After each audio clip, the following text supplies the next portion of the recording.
A shadowy figure in military attire accused Bianca of poisoning Maria. Bianca, blonde and elegant in a purple off-shoulder gown, contemplated how Maria's removal paved her path to success. A subtle smile played on her lips. Ricardo, the uniformed man, regarded her seriously. Bianca implored him to recognize their connection, asserting Maria's manipulative nature. She touched his uniform, whispering conspiratorially, "Let me save you," Bianca urged. Ricardo's fist clenched. "No, Bianca," he countered. Against a dark red backdrop, he vowed, "I'll save you." "At last," Bianca exclaimed. Ricardo remained stoic. Bianca, convinced of his change of heart, saw a flash of steel. Shock widened Bianca's eyes. "What have you done?" She choked, stumbling back. Ricardo's sword, dripping blood, revealed her fate. Blood welled on Bianca's lips as she coughed. Ricardo proclaimed his intent to end her sinful life, watching her crumple. Bianca collapsed. "My former fiancé," Ricardo stated coldly. Bianca gasped, blood staining her mouth. He spoke of offering salvation. A book materialized, filled with unfamiliar script and marked with a red ribbon. "This can't be real." Disbelief etched on Bianca's face. She stared at the book. It slipped from her grasp as a maid inquired about her well-being. "Get out," Bianca shrieked, dismissing the concerned servant. The maid stammered apologies, fleeing as Bianca slammed the door. Bianca, breathless, examined the book. Story of the Splendor Empire. She had mistaken it for a history text. The protagonist's name, Ricardo, had initially drawn her in. Then she discovered her own name, Bianca Crawford, the Marcus's only child. Depicted in a serene purple gown, Bianca had envisioned herself the heroine. The truth, however, revealed her as the executed villainess, her silhouette hanging inverted amidst thorns. Under a cerulean sky dotted with clouds and birds, a gazebo graced a verdant garden. Crimson roses framed a tranquil pool. A table laden with tea and pastries invited repose. "Isn't it a beautiful day?" Ricardo's profile emerged. "Indeed," he concurred, a white rose nearby. He settled, partaking of the tea. The narrative introduced him, Ricardo Winkeiser, Bianca's betrothed. Handsome and imposing, Ricardo stood before a banner emblazoned with an eagle. Sword at his side, the ducal hair and renowned swordsman epitomized perfection. Bianca observed from the background. Savoring the tea, Bianca appreciated his resonant voice. He was undoubtedly the protagonist, a chibi illustration seeming to solidify the notion. It seemed self-evident. Bianca felt herself the heroine's equal. Her lineage was distinguished, her beauty celebrated throughout the empire. Though her family lacked the Winkeisers' absolute prominence. Yet, she was not the heroine. Raising her teacup, her thoughts drifted to Maria.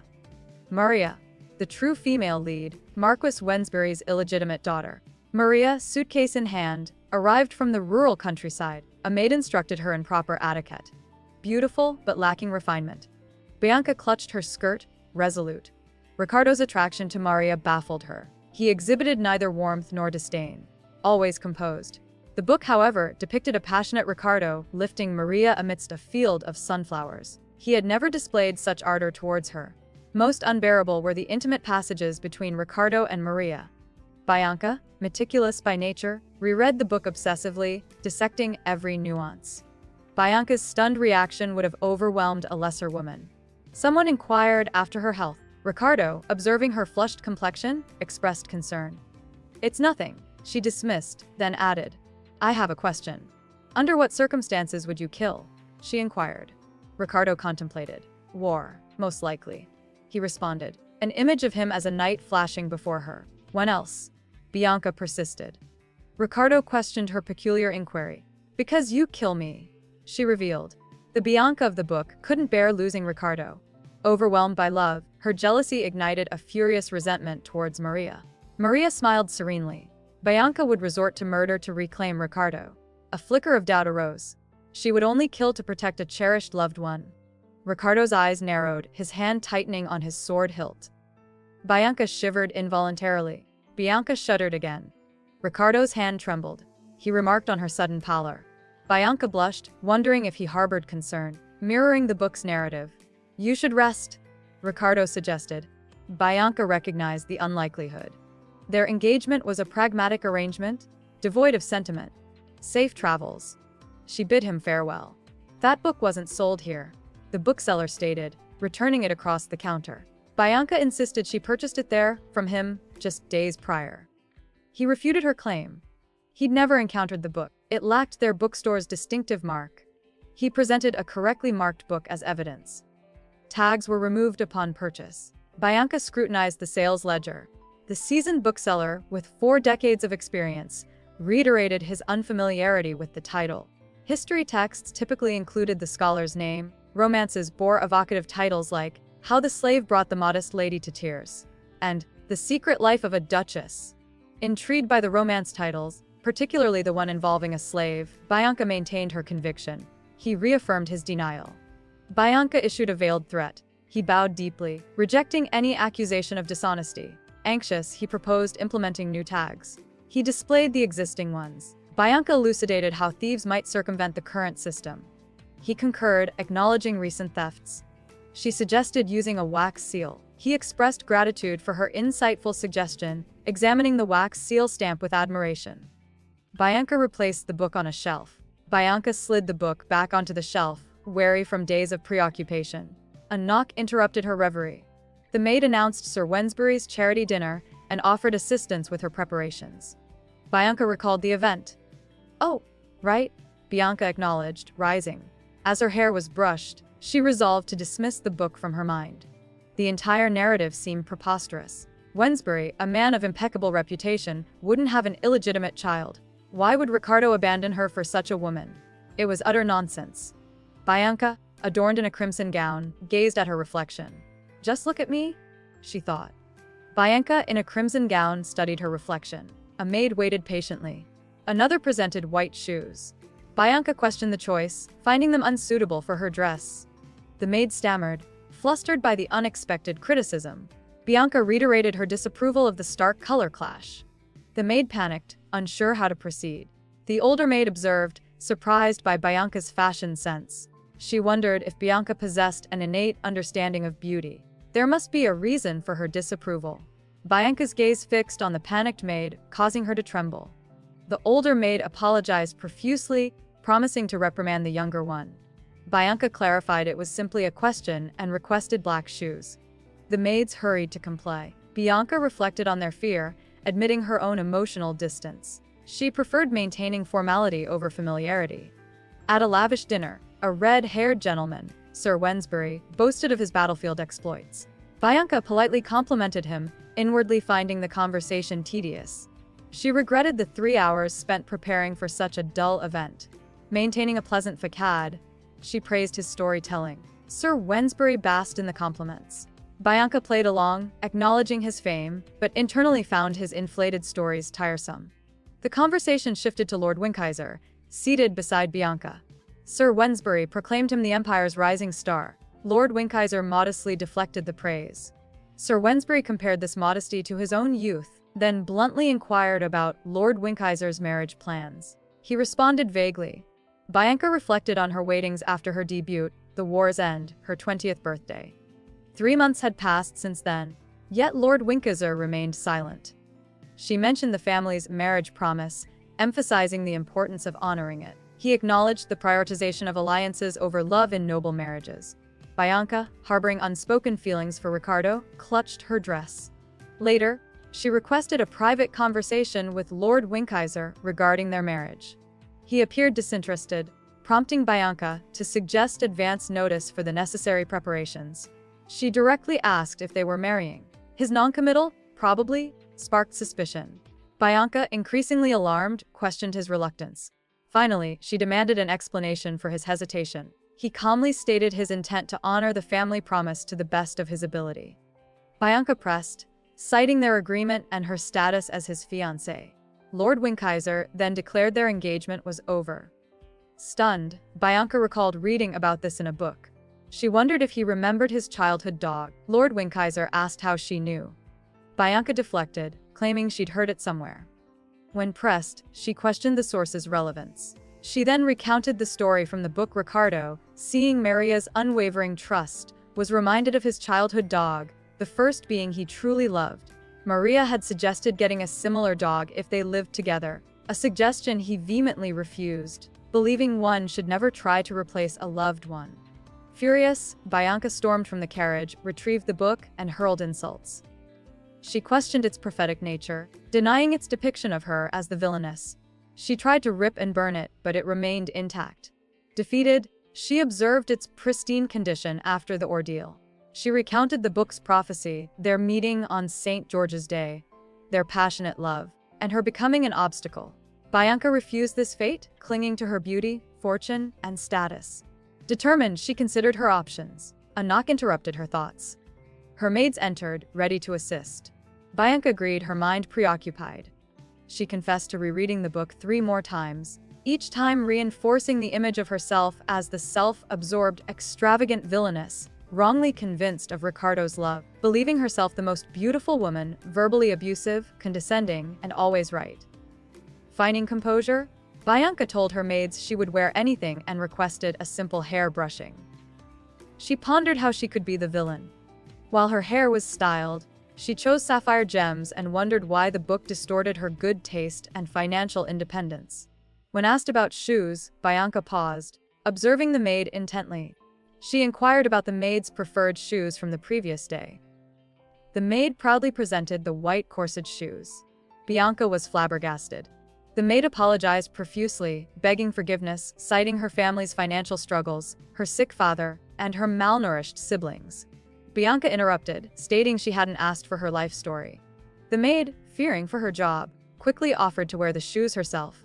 Bianca inquired about her name. The maid introduced herself as Panya Resoled. Impressed, Bianca rewarded her with a silver coin for her helpful shoe selection and then summoned the butler. The book glowed mysteriously. A butler inquired if the lady summoned him. She confirmed, requesting a background check on Maria Vallona, a commoner from Mancini. Surprised, the butler questioned her interest. The lady, thoughtful, instructed him to verify Maria's existence.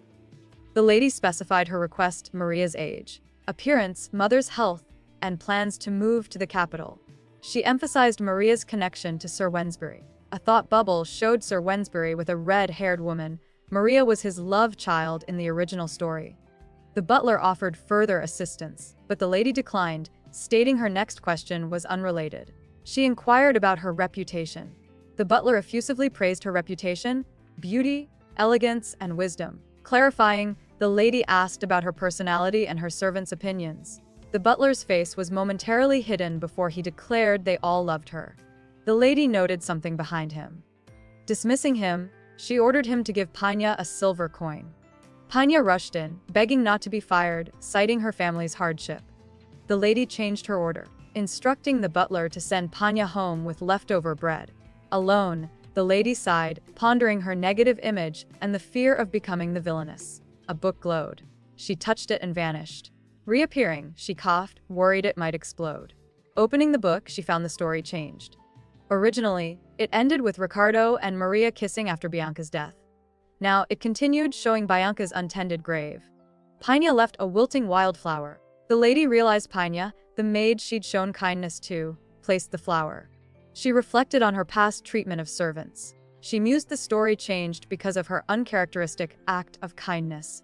She called for the carriage to visit a nearby orphanage, requesting her checkbook and cash, reflecting that a villainess wouldn't do this. At the orphanage, she noted it looked better than expected. Panya, surprised by her visit to a place she usually disliked, questioned her. A young girl hid behind Panya. Panya introduced Bianca Crawford to the girl. While Panya fetched the director, the girl stared, asking if Bianca was a princess. Panya returned and reintroduced Bianca. The girl, captivated, repeated the question. Bianca replied her position was almost like a princess, immediately regretting it. Ignoring Panya's warning about dirty hands, Bianca took the girl's hand inside. She held the small, dirty hand unbothered. Inside, director Leanne Sparta was surprised. Bianca announced her orphanage sponsorship. The shocked director was speechless. Bianca instructed her to publicize the sponsorship to improve her image and demonstrate her goodness. She explained sponsoring was the best way to improve her image, showing impoverished people outside. The director agreed. Bianca promised a check. As they left, the director thanked her profusely, explaining the money would cover repairs and new clothes. Bianca downplayed it, saying it was the cost of 3 dresses. The director promised to spread the news. Bianca stopped her, noticing Ricardo and wondering what he was doing there. He questioned her presence. Bianca spotted Ricardo and breathed his name. Confused, she asked him what he was doing there. Ricardo's expression turned serious. He told her she shouldn't be there. Bianca flinched, taken aback by his sharp tone. She wondered what he thought of her, questioning internally if he was angry to see her there. She also wondered what Ricardo expected her to be doing at an orphanage. He reached out a hand towards her. A little girl, Lala, rushes to Bianca's side, shouting at Ricardo. She fiercely defends Bianca, declaring that anyone who upsets the princess goes on the naughty list. Even Ricardo. Bianca reflects that while she's had many knights guard her, this is the safest she's ever felt. A genuinely touched expression softens her features. Little Lala sternly warns Ricardo, threatening to put him on the naughty list if he upsets Bianca. Bianca's sharp gaze fixes on Ricardo. She calmly suggests he step aside. The scene then shifts to the director's office. Ricardo bows, apologizing to Bianca. He explains he thought she had followed him. Bianca casually dismisses his apology, though she reflects internally that a future duke shouldn't apologize so easily. Bianca, intrigued, asks Ricardo what prompted him to sponsor the orphanage, noting that House Crawford isn't known for charity work. Ricardo states it's a personal interest. Bianca questions his frequent visits, as Lala calls him by his first name.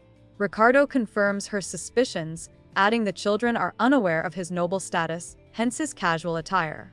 He reveals he's been teaching the boys swordsmanship, explaining they see him as a skilled swordsman, not a nobleman. Bianca expresses surprise at this revelation. Ricardo continues, highlighting the opportunities for commoners in the Knight's Order, offering a stable life even without high rank. Bianca mused that teaching practical skills was more beneficial than simply giving money. She acknowledged it was a good idea. She then considered Ricardo's reputation as a swordsman, realizing his students would likely become quite skilled. A recommendation from him would guarantee their acceptance into any knightly order. Bianca inquired if girls also received swordsmanship training. Bianca wondered aloud about the orphans' likely occupations, assuming they worked odd jobs due to their lack of specialized skills. A sudden image flashed through her mind, Lala struggling in the harsh cold, diligently working to finish laundry. Bianca winced, her heart aching at the thought of a child enduring such hardship. She lamented how anyone could subject a child to such difficult circumstances. A vision of Lala happily proclaiming her love for Bianca then superimposed itself over the bleak image, amplifying Bianca's distress. Bianca worried about Lala, confused by her strong concern for a child she'd just met. She voiced the unfairness of boys having the chance to become knights, while girls were left with only menial jobs. Ricardo questioned her assessment. He reminded her that knighthood wasn't as simple as it sounded. The grim realities of war flashed through Bianca's mind. A terrifying vision of destruction and despair. Ricardo confessed that he still vividly remembered the horrors he'd witnessed. He admitted he even dreamt about them. His eyes were vacant, a fragile look Bianca had never seen on him before. He revealed he taught the children and sponsored the orphanage to atone for his past. He found it ironic that he encouraged them toward knighthood, knowing the terrors of war, but it was the only skill he could offer. Bianca wondered if he'd been suffering alone all this time. Bianca's thoughts raced. She wondered if her concern extended even to times when she felt overlooked. She acknowledged the impossibility of truly understanding Ricardo's experiences. She silently wished for his strength and resilience. Unsure of what to say, she squeezed his hand tightly. Panic bubbled inside her as she realized what she'd done. She called his name softly. Bianca's eyes widened. Ricardo had just thanked her. A blush crept up her cheeks. She realized with surprise that it was the first time he'd ever thanked her. She clenched her jaw, remembering her struggles. Even striving to become his duchess hadn't earned her this simple gratitude before. Ricardo admitted he felt like he'd seen a new side of Bianca today. Bianca mused that they'd had their longest conversation yet. Ricardo agreed. He suggested they leave, and she readily accepted. Holding his hand as they walked, Bianca realized she'd held his hand many times before, but it had never felt this warm. She suddenly remembered the upcoming ball at Sir Wensbury's estate. Ricardo offered to escort her, a gesture she quietly accepted, her heart fluttering. Ricardo gently called her name, a concerned look on his face. Bianca, flustered, simply replied, yes. Ricardo noticed Bianca's flushed cheeks and asked if she had a fever. Bianca quickly insisted she was fine, blaming it on being outside too long. Her heart pounded as she stammered, urging them to leave. Ricardo, still concerned, questioned if she was truly all right. Bianca rushed off, flustered by his attention. Ricardo realized he was looking directly at Bianca, his gaze unwavering, a stark contrast to his usually indifferent demeanor. His eyes remained fixed on her with undeniable focus. Bianca's heart pounded in her chest. She wondered if this feeling was a good sign or a bad omen. Bianca sighed dramatically, prompting her maid to inquire if something was troubling her. Bianca brushed it off, claiming she was fine. But her thoughtful expression betrayed her. She revealed she'd learned something new about Maria from her butler. The shocking truth: Maria was real, not just a character in a book. Bianca was still investigating Maria's rumored connection to Sir Wensbury. But she confirmed Maria lived with her ailing, widowed mother. Bianca worried, the mounting evidence aligning with the novel's ominous plot. The chilling thought of her potential demise gnawed at her. Frustrated, she muttered about her anxiety. Just then, a knock announced their arrival. Bianca's maid informed her they'd reached their destination. "All right," Bianca replied, stepping out of the carriage and into a bookstore. The shopkeeper greeted her enthusiastically, his face beaming. He confessed he had been anticipating her return. Bianca asked if the book was for her. The shopkeeper confirmed, adding he'd changed the seal as she suggested. He admitted uncertainty about its effectiveness, but felt optimistic. Bianca brushed it aside, stating she was there to buy a book. The shopkeeper stammered, asking which one she sought. Bianca paused, thoughtfully listing books on war trauma, psychological treatment, and panic disorders. The shopkeeper chuckled, remarking on her endless thirst for knowledge. Bianca, her eyes widening, declared she would buy the entire bookstore. The shopkeeper, instantly energized, dashed off to fulfill her order. Bianca's gaze fell upon a specific bookshelf, her finger tracing the spines. She recalled a fond memory of a child, Lala, who adored princesses. This child, Bianca reminisced, had even protected her from Ricardo. A thoughtful smile touched Bianca's lips as she decided to reward Lala. She turned to the shopkeeper and declared she would buy all the fairy tales on that shelf. The shopkeeper, utterly stunned, gaped at her. They met again by chance. Ricardo remarked on their repeated encounters. Bianca confirmed, a hint of amusement in her tone. He inquired about her frequent visits to this location. She explained her regular sword practice, emphasizing the importance of consistent training. Back in the carriage, Ricardo asked Bianca about her purpose there. She casually stated she'd purchased some books. Ricardo wondered if they were a couple, surrounded by stacks of books. He quickly dismissed the thought. Realizing he needed assistance, he decided to enlist the help of some children. He called out to them. A young girl, Lala, dashed towards Bianca, calling out her name excitedly. Bianca warned Lala about falling, but the little girl continued her enthusiastic approach. Bianca caught her, sweeping her into a hug. Lala gushed about her arrival, explaining she raced over as soon as she heard Bianca was there. Bianca, amused, simply said she had just arrived. Lala, gazing up adoringly, complimented Bianca's beauty. Bianca, with a slight smile, confidently agreed. Ricardo chuckled softly. Lala whispered urgently to Bianca, calling her princess. She offered to help if Ricardo was ever difficult. She threatened to bring up the naughty list again. Bianca questioned whether Ricardo would actually be afraid of Lala, finding her cuteness overwhelming. Lala insisted she was very scary and offered to demonstrate. She let out a playful roar. Lala unleashed a playful roar, striking a fearsome pose. Bianca wondered if Lala was trying to look cute or scary, deciding it was almost frightening how adorable she was. Lala then asked Bianca if she was scared. Ricardo scooped Lala into his arms, warning Bianca to watch out for the scary tiger. Lala shrieked with laughter as Ricardo playfully swung her around. He told Lala to stop bothering Bianca. Lala protested, insisting she was only trying to keep Bianca safe. Lala declared she would roar at anyone who bothered Bianca. Ricardo, holding Lala securely, complimented Lala's loyalty to the princess. Bianca, a little surprised, reached out and gently took Lala's hand. Lala, excited, exclaimed that she had seen this very gesture in a fairy tale. Lala excitedly concluded that Ricardo must be a knight, not a villain, since he rescued the princess. She then asked, with wide-eyed anticipation, if this meant they would get married. However, the fairy tale took a dark turn as Lala recalled the princess was actually a villainess doomed to die. A thoughtful pause followed, and Lala reconsidered. Perhaps. Lala gasped, thrilled by Bianca's gift of books, especially the princess stories. She dashed towards them, eager to look. Ricardo watched the scene unfold, a question forming in his mind. He softly wondered why Lala had made the comment about marriage. Was it a sensitive topic? He pointed out that their upcoming wedding was public knowledge. Bianca, however, recalled his prior reluctance, remembering his non-committal responses whenever marriage was discussed. She realized he hadn't seemed indifferent out of carelessness, rather it felt like he truly hadn't cared about marrying her. Bianca pondered Ricardo's sudden shift in attitude. He seemed genuinely happy discussing their wedding, a stark contrast to his previous indifference. Ricardo admitted his initial lack of interest, clarifying he never outright refused to marry her. Bianca, stunned, stammered in disbelief. Ricardo calmly stated he never said he wouldn't marry her. Bianca's eyes widened, her jaw dropping in stunned disbelief. Who? She stammered, utterly bewildered by Ricardo's nonchalant admission. Her thoughts raced, grappling with his sudden change of heart. Does he think he is? She inwardly fumed, a mix of confusion and anger bubbling up.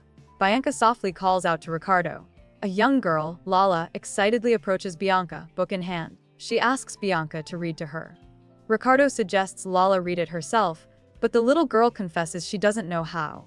Bianca's eyes widen in surprise at this unexpected revelation. Bianca questions why Lala can't read the book herself. Lala hesitates, then admits with a wink that she simply doesn't know how. Ricardo suggests asking a maid to read it, but Lala kneels and insists Bianca read to her. Ricardo pats Lala's head and promises Bianca will read later, calling the little girl a good girl. Lala happily agrees. Ricardo explains that most children Lala's age haven't learned to read yet. Bianca wondered about the lack of tutors, but Ricardo explained that common children were often raised by their mothers or grew up independently.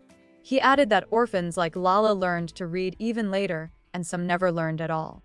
A flashback showed a kind woman reading to Lala. Bianca was deeply troubled, thinking Lala was too sweet a child to grow up without learning to read. She questioned how Lala was expected to thrive on her own. Bianca gasped, realizing Lala's innocent words had been misinterpreted all along. Lala's thoughts seemed illogical because the child couldn't read. Ricardo reminded Bianca of their previous conversation about marriage. Bianca brushed it off, her concern now focused entirely on Lala's inability to read. Ricardo looked surprised. Bianca flinched, realizing how close he was. She quickly announced she would speak to the orphanage director about increasing her funding so they could hire a teacher. Ricardo's presence made her uncomfortable, and she wanted to change the subject. Bianca hurried away, her mind racing. Ricardo watched her go, a thoughtful expression on his face. He realized he had misjudged Bianca. Ricardo offered to escort Bianca home. Bianca realized the carriage belonged to the Winkeser family. She was impressed by Ricardo's humility, noting he chose an understated carriage to avoid drawing attention to his ducal status. Overwhelmed by the sheer number of books, Ricardo murmured, "There are so many books." Bianca, still processing the orphanage director's relief at her offer, simply stated, "I read a lot." Ricardo remarked on the intriguing titles, noting Bianca's interest in books about war and injured soldiers. He stared at her, a thoughtful expression on his face. Bianca panicked internally, regretting accepting the carriage ride. She defensively blurted out that her book choices were purely academic and had nothing to do with him. Ricardo, a bit taken aback, clarified that wasn't what he was about to ask. The rhythmic clop of the horses' hooves filled the carriage. Ricardo adjusted his cuffs in a warmly lit study filled with towering bookshelves. A slight smile played on his lips as he seemed to recall his carriage ride with Bianca. The scene shifts to the Crawford estate, bathed in the golden hues of sunset. Red roses bloom vibrantly against the mansion walls. Ricardo mused that he had seen a new side of Bianca. He recalled her typical image, a beautiful, cold noblewoman, driven by power and arrogance. His thoughts then drifted to their arranged marriage, picturing Bianca beside him, holding their child, fulfilling the family promise. Astonished, he realized Bianca's unexpected warmth towards children. A flashback reveals a young Bianca at a party. With a surprised gasp, she slams her hand into a pristine white cake. Frosting splatters everywhere. A little girl, mesmerized by the cake, expresses her love for sweets.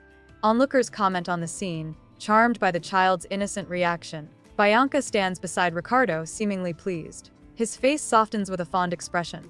Ricardo muttered, dismayed by the scene. He adjusted his collar.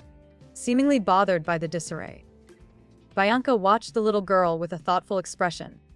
The child happily dug her hand into the cake, frosting smeared on her face. Bianca mused, accepting the messy reality of childhood. Bianca, her brow slightly furrowed, noticed Ricardo's troubled expression. Touching her chin thoughtfully, she questioned him. "Ricardo, what's the matter?" A dreamy sequence unfolded, showcasing Ricardo's imagined idyllic future. He joyfully lifted a small child into the air, surrounded by flowers and sunshine, Bianca smiling beside him. He had once yearned for this simple, happy life with a loving wife and child. He even considered relinquishing his claim as heir to the Wensbury dukedom. Ricardo imagined a peaceful life. He pictured himself settled down with his family in a quiet, secluded spot. But the reality of his responsibilities weighed heavily on him. He couldn't just abandon his role as heir. At the very least, he hoped to build a happy and peaceful family, a wish he clung to after experiencing the horrors of war. That dream, however, would never materialize as long as he was with Bianca. Even if they married, she would care more about her title than being his wife. Ricardo's thoughts drifted. He realized he'd misjudged Bianca. He recalled her buying books for children, a stark contrast to the image he'd held of her. His hand clenched. He admitted he'd only seen one side of Bianca. He'd always imagined a blurry, faceless wife in his future family dreams. But now, Bianca's face began to take shape in that idyllic vision. Things became clearer for Ricardo. He saw Bianca's face, bright and smiling. "Yes, Bianca," he murmured, a small smile playing on his lips. "It's you," he decided. "Let's begin our wedding preparations." Bianca recalled Maria, the butler's daughter. She remembered a kind, bright young woman who always stayed cheerful. Growing up fatherless couldn't have been easy, likely filled with hardship and disapproval. But Maria always persevered, striving to overcome her difficult circumstances. Despite her best efforts, her future seemed bleak, offering only menial labor or servitude to a wealthy family. Maria's financial struggles continued, and her mother worked tirelessly until she collapsed from illness. It seemed fate had dealt them a cruel blow. Yet, Maria remained positive, caring for her sick mother with unwavering dedication. Bianca, reading this account, wondered why she would ever want to harm such a person. She felt she should help Maria instead. The detailed report impressed Bianca. She thought about other hardworking young women she knew, like Panya and Lala, who also faced difficult circumstances. This knowledge weighed heavily on her, increasing her anxiety. A chilling premonition grips Bianca. A shadowy figure of herself looms, a sinister grin twisting her lips. The text warns that a sweet, innocent person will transform Bianca into a villainess, stealing Ricardo's heart and threatening her life. Back in her own time, Bianca recoils, a soft groan escaping her lips. She stares at the reports, anxiety twisting in her gut. What is she supposed to do? At the Grand Wensbury ball, couples twirled across the dance floor. Bianca, radiant in a stunning emerald gown, drew admiring glances. Someone complimented her beauty, remarking on her ever-present elegance.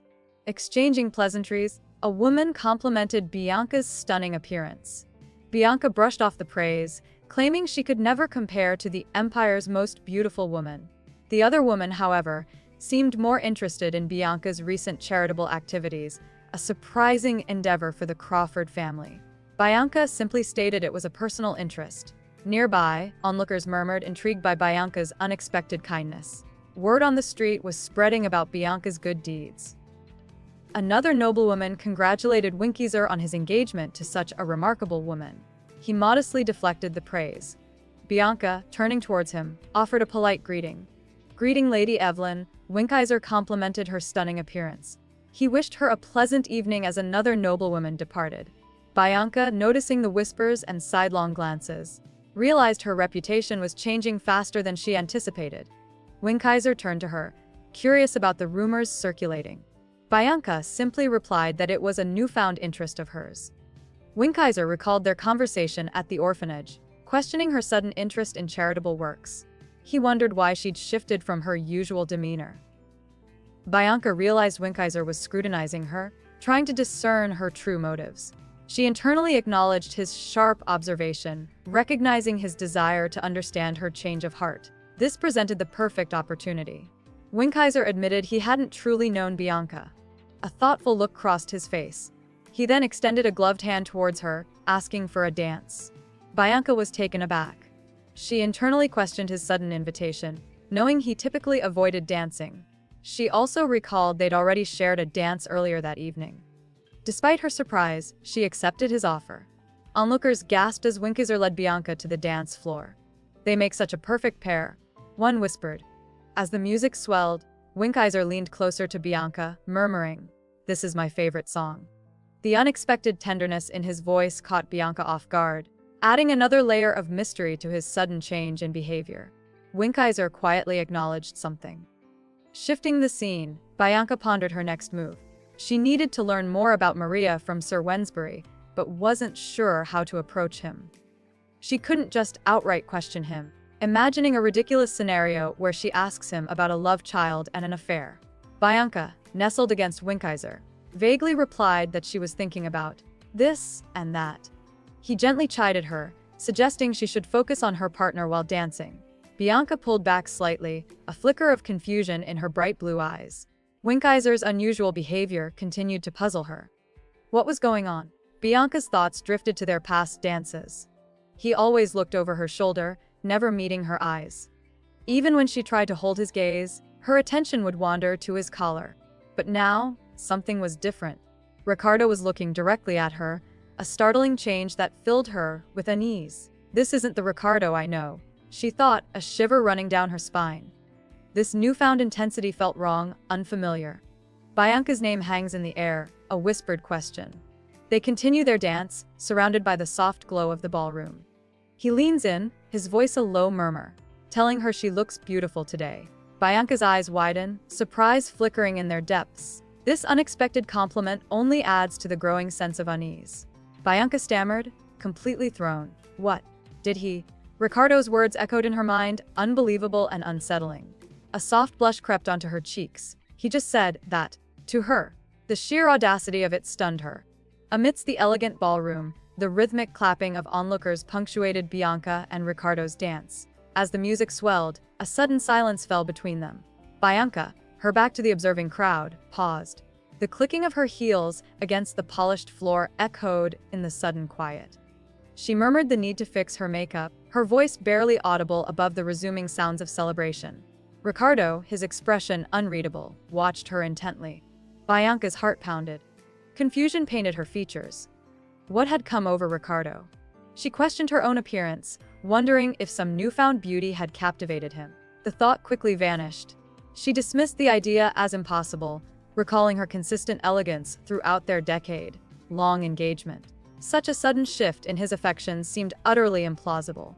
Bianca stared at her reflection, reassuring herself that Ricardo's odd behavior was merely a misunderstanding. As she turned to rejoin the festivities, someone called her name. A familiar voice sliced through the ballroom's cheerful din, stopping her in her tracks. Bianca's expression hardened. Annoyance flickered in her blue eyes. She plotted a quick escape, hoping to melt into the swirling crowd of dancers and evade the unwanted attention. A hand grasped Bianca's shoulder. A saccharine voice whined, "Don't ignore me, I'm hurt." Bianca, internally labeling the speaker a creep, turned to face the newcomer. He offered a wide, unsettling smile and greeted her with a casual, "Long time no see." Bianca's gaze swept over his distinctive features, vibrant pink hair and striking violet eyes. These unmistakable traits sparked a sudden realization. These can only be found within the royal bloodline of the Splendor Empire, she thought, a flicker of recognition dawning in her eyes. Bianca of House Crawford formally greeted Crown Prince Asel Cartagento.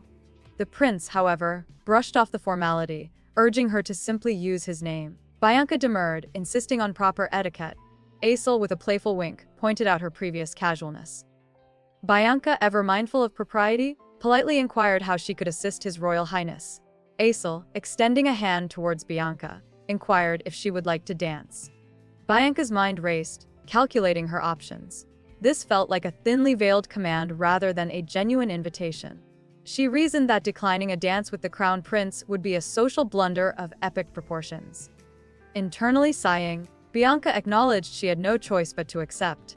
Asel glanced towards the newcomer. He greeted Ricardo with a casual, "Oh, Ricardo." Ricardo of House Wensbury promptly knelt, paying his respects to Crown Prince Asel Cartagento. Asel, however, waved him off, insisting there was no need to kneel. A subtle smile played on Asel's lips as he remarked, "It's been a long time." Ricardo. Ricardo acknowledged the crown prince, affirming his words. Asel, seemingly satisfied, turned back to Bianca, noting with a subtle smile how little she had changed. He then gestured towards Bianca, suggesting they depart for the dance floor. Bianca, catching Asel's intent, quickly corrected her initial casual response to a more formal address. Ricardo interjected with an apology, reminding Asel that Bianca was already his partner for the evening. Asel calmly stated that he knew about their engagement. He pointed out their long-standing partnership since their betrothal, a fact well known throughout Splendor's elite social circles. With quiet confidence, Asel declared that Bianca would be dancing with him. Bianca and Ricardo exchanged a look of surprise at the crown prince's audacious statement. Asel blithely confirmed that they had indeed completed their first dance. He then cited Splendor's customs, declaring their freedom to choose subsequent dance partners. Ricardo countered, reminding Asel of their prior agreement to dance together and asserting his priority as Bianca's partner. Bianca, caught in the middle, wondered if she even had a voice in the matter. Asel, unfazed, expressed his disappointment at Ricardo's inflexibility, emphasizing the rarity of his presence at such events. He urged Ricardo to be more accommodating. Asel, radiating confidence, insisted that Bianca hadn't yet accepted his invitation. Ricardo, contemplative, observed that she hadn't seemed to. The crown prince pressed his point, claiming Bianca had nearly taken his hand, their fingers brushing. Ricardo, however, expressed doubt. Turning to Bianca, who now found herself the focus of both men's attention, Asel sought confirmation, prompting a startled, hesitant response from the noblewoman. A flustered Asel muttered under his breath, clearly irritated. His attendant calmly informed the crown prince that it was time to depart. Asel protested, claiming he had only just arrived, but his attendant swiftly corrected him, revealing that he had overstayed his allotted time by a significant margin and needed to return to the palace to fulfill his other obligations. Asel sighed, accepting his fate, and offered a polite farewell to Bianca and Ricardo. A disturbed Ricardo remarked internally on the unsettling efficiency of the attendant's intervention. Asel dramatically declared his departure, framing it as a noble sacrifice of his fragile body for the Empire's security. Bianca breathed a sigh of relief, internally acknowledging the timely intervention of Asel's aid. Ricardo smoothly addressed Bianca, a gloved hand extended towards her. "Shall we go, my dear fiancée?" he inquired. Bianca, momentarily stunned, looked at his outstretched hand. Bianca stammered, visibly flustered by Ricardo's unexpected endearment. Confused, she questioned his use of the term, fiancé, demanding to know when he had started speaking to her with such familiarity. Her surprise was evident, challenging the sudden shift in his demeanor. Bianca, adorned in a vibrant green gown, stared in surprise. Ricardo, her fiancé, uttered her name, a question in his tone. Flustered, Bianca quietly questioned him. "Did you just call me fiancé?" Ricardo's response, barely a whisper, confirmed her suspicion. Bianca, still reeling, countered, "Sure, but you've never addressed me that way before." Ricardo's resolve hardened. "Then I'll just have to start now," he declared, his expression shifting. Bianca's internal monologue wondered if something might be amiss with him. Ricardo extended a gloved hand towards Bianca, requesting a dance for the third time. Bianca, taken aback, questioned his intentions. He gently inquired after her well-being, causing her to question his meaning. Ricardo, holding her hand, expressed surprise at her apparent enthusiasm for dancing. Bianca's confusion deepened, unsure of the reason behind his unexpected attentiveness. He admitted a lack of enjoyment for dancing. Bianca, bewildered, pressed him for an explanation, questioning his repeated invitations. Ricardo's reply sent a jolt through her. Other men would ask her to dance if he did not. A sudden exclamation mark punctuated the escalating tension between them. Bianca recoiled slightly, her internal monologue screaming that he was standing far too close. Bewildered, she demanded to know which other men he meant. Ricardo, turning his gaze to the ballroom floor, indicated several individuals, explaining they had been watching her ever since she arrived alone. He remarked on Bianca's popularity, gesturing towards the ballroom floor where several men observed her. Bianca, still holding Ricardo's hand, found his comment peculiar. A subtle shift in her expression hinted at her growing suspicion. Ricardo mused aloud, wondering if Bianca had always attracted such attention. Bianca, clearly puzzled, tilted her head slightly. A spark of realization ignited within her. She acknowledged his observation with a sardonic, "How interesting indeed." Her tone prompted Ricardo to ask why she said that, deepening the mystery surrounding her sudden shift in demeanor. A disconcerting snap echoed within Bianca's mind, her expression hardening as her internal monologue erupted in a desperate cry of, "Why?" The scene transitioned to a vibrant vision of Bianca, radiant in a lavish gown, surrounded by admirers. She declared her unparalleled beauty, wealth, and influence, asserting her status as the perfect woman. Bianca's present self confirmed her suspicions. Ricardo held absolutely no genuine interest in her. Ricardo questioned Bianca's bold declaration, asking if she normally spoke of herself in such a manner. Bianca affirmed her statement, her expression unwavering. A flashback gripped the scene, plunging it into a somber blue hue. Ricardo stood rigidly, back turned to a seated Bianca as he accused her of treating him like dirt on the streets. The scene shifted back to the present, Ricardo now genuinely perplexed, wondering aloud if he had truly treated Bianca so poorly. Bianca responded, her voice laced with a touch of amusement, correcting his statement to suggest the dirt was actually the lint in his pockets. She added a playful aside, noting that she kept forgetting. Ricardo anxiously inquired if Bianca was angry with him. Bianca retorted with feigned innocence, questioning why she would be upset with a master so kind as to carry her around in his pockets. Ricardo, sensing her sarcasm, asserted that she was indeed angry. Bianca's internal monologue seethed, marveling at Ricardo's audacity while simultaneously lamenting her past decision to marry a man clearly uninterested in her. Her thoughts turned inward, questioning her past motivations. A deep, swirling purple backdrop underscored the intensity of her inner turmoil. A surge of gratitude for the fateful book washed over Bianca. Her inner voice resonated with newfound conviction. She was Bianca Crawford, and she would no longer endure such disrespect. Ricardo, surprised, observed that this was his first time witnessing Bianca's anger, admitting he'd seen many new facets of her personality recently. He added, almost playfully, that this was just the beginning and he hoped she enjoyed herself, finding amusement in discovering these new aspects of her. Ricardo's lips curved into a genuine smile, a radiant expression that Bianca realized she was witnessing for the very first time. His sudden concern etched across his features as he leaned closer, inquiring if she was unwell. Bianca, caught off guard, was momentarily speechless. Her thoughts drifted, acknowledging the unexpected pang of nostalgia this unfamiliar kindness evoked. A flashback ignited, revealing a youthful Ricardo with a gentle smile amidst lush greenery. Bianca recognized it, the innocent, unguarded expression she'd just glimpsed on his face in the present. The scene then transitioned to a bustling street corner, a horse-drawn carriage parked before a quaint cafe. Inside a stately building, a red-haired nobleman in an emerald green uniform greeted Lord Wensbury warmly. A young Reinhard Wensbury, the sole heir to the Marquess title, stood in a stately building. Bianca's thoughts echoed, observing the striking resemblance between Reinhard and his father in his youth. She recalled the common jest that Reinhard could easily pass off his father's portrait as his own. Unlike his robust and headstrong father, the famed Knight Marquess Wensbury, Reinhard projected a contrasting air of docility and obedience. He admitted his surprise at Bianca's request for a private conversation. Flustered, he hastily apologized for any perceived misunderstandings, vehemently denying any intention of disrespecting Lord Winkeiser's fiancée. Bianca observed, however, that his fervent denials only deepened her suspicions. He then explained he had intended to speak with her at the ball, but learned of her early departure. Ricardo escorted Bianca home. He noticed her flushed face and inquired about her well-being. Bianca, still flustered, claimed a sudden indisposition.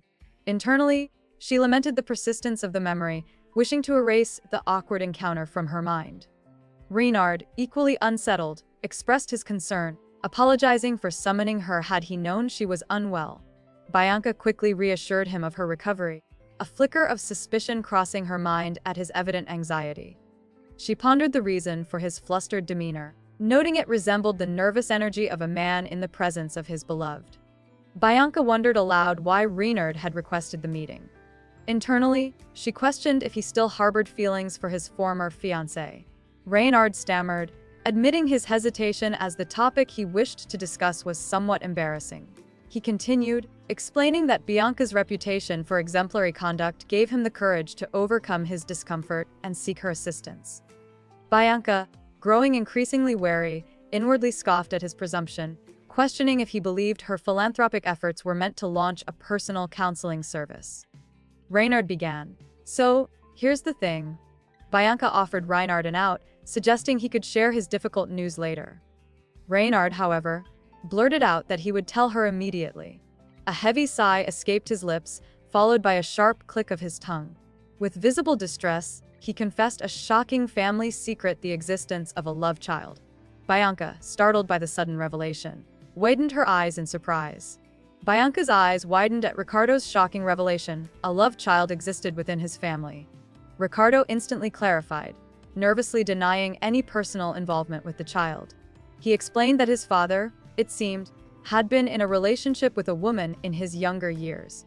Ricardo confessed that it appeared his father had been close with one of the maids during his recovery. He recounted calculating back from the child's birth date, discovering it coincided with his father's convalescence. Though he'd entertained the idea that the child belonged to someone else entirely, Ricardo admitted the family resemblance was striking. Bianca's eyes widened, her heart pounding in her chest. Ricardo divulged his father's intentions to formally adopt Maria into the Winkaiser family. He admitted his mother's disapproval, but acknowledged his father's persistent nature, indicating the adoption was likely inevitable. Lowering his voice, Ricardo revealed Maria was already residing in the capital, close by. He explained their plan to educate her, but confessed her lack of refinement would present challenges. With a pensive expression, Ricardo observed that the events seemed to be unfolding precisely as foretold in the novel. He then added that despite the late timing, Maria's debutante ball would soon introduce her to high society as a Winkaiser. Ricardo tapped his fingers against the table, a flicker of concern in his eyes. He confessed that, despite the audacity of his request, he had sought Bianca's audience hoping she might assist his half-sister. He inquired after the young woman's name. Bianca's lips twitched nervously as Ricardo revealed his half-sister's name was Maria Vello, now Maria Wensbury. Bianca realized with chilling certainty that the events were unfolding precisely as described in the novel, a path she knew would lead to ruin. A dark premonition washed over Bianca. This story, she thought, would slowly and steadily lead her to ruin. The scene shifted to Bianca alone in a grand, yet dimly lit room within the Crawford estate. A heavy sigh escaped her lips as she sat at a table, a book illuminated by a soft glow lying open before her. A chill settled over Bianca. She pondered her predicament. At this rate, Ricardo and Maria were destined to encounter one another. And if that happened, Bianca knew her own fate would be sealed. A dark thought flickered in her mind: should she neutralize Maria? The notion jolted her. Her eyes widened in alarm. What was she even considering? Bianca shuddered, her hands flying up in a gesture of distress. She commanded herself to regain composure. These dark thoughts, she realized, were precisely what the book seemed to encourage. Furthermore, neutralizing Maria would have devastating consequences, turning every day into a living nightmare. Above all, Bianca reasoned, even if Ricardo and Maria's relationship hadn't fully developed yet, harming Maria was the primary catalyst for her demise in the book. The risk was simply too great.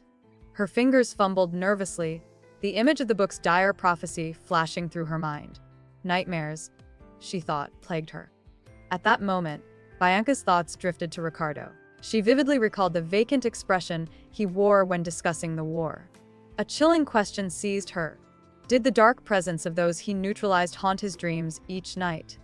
Did their resentment and curses weigh heavily upon him, tormenting him throughout the long, dark hours? Bianca whispered his name, a mixture of concern and trepidation coloring her tone. A dreadful thought seized Bianca. Did Ricardo, the man she was betrothed to, suffer nightmares about her even after her demise in the book's twisted narrative? Her fingers drummed nervously against the ominous book, the weight of its prophecy pressing down on her. A vision of Ricardo, stoic and detached, surfaced in her mind. A second, more terrifying image flickered. Ricardo and Maria's fateful first encounter just a week away on St. George's Day, a meeting that could trigger Bianca's doom. Panic threatened to overwhelm her as she grappled with a desperate question. Was there any way to escape her predetermined fate? A sudden thought electrified Bianca. What if she could somehow prevent Ricardo and Maria from ever meeting?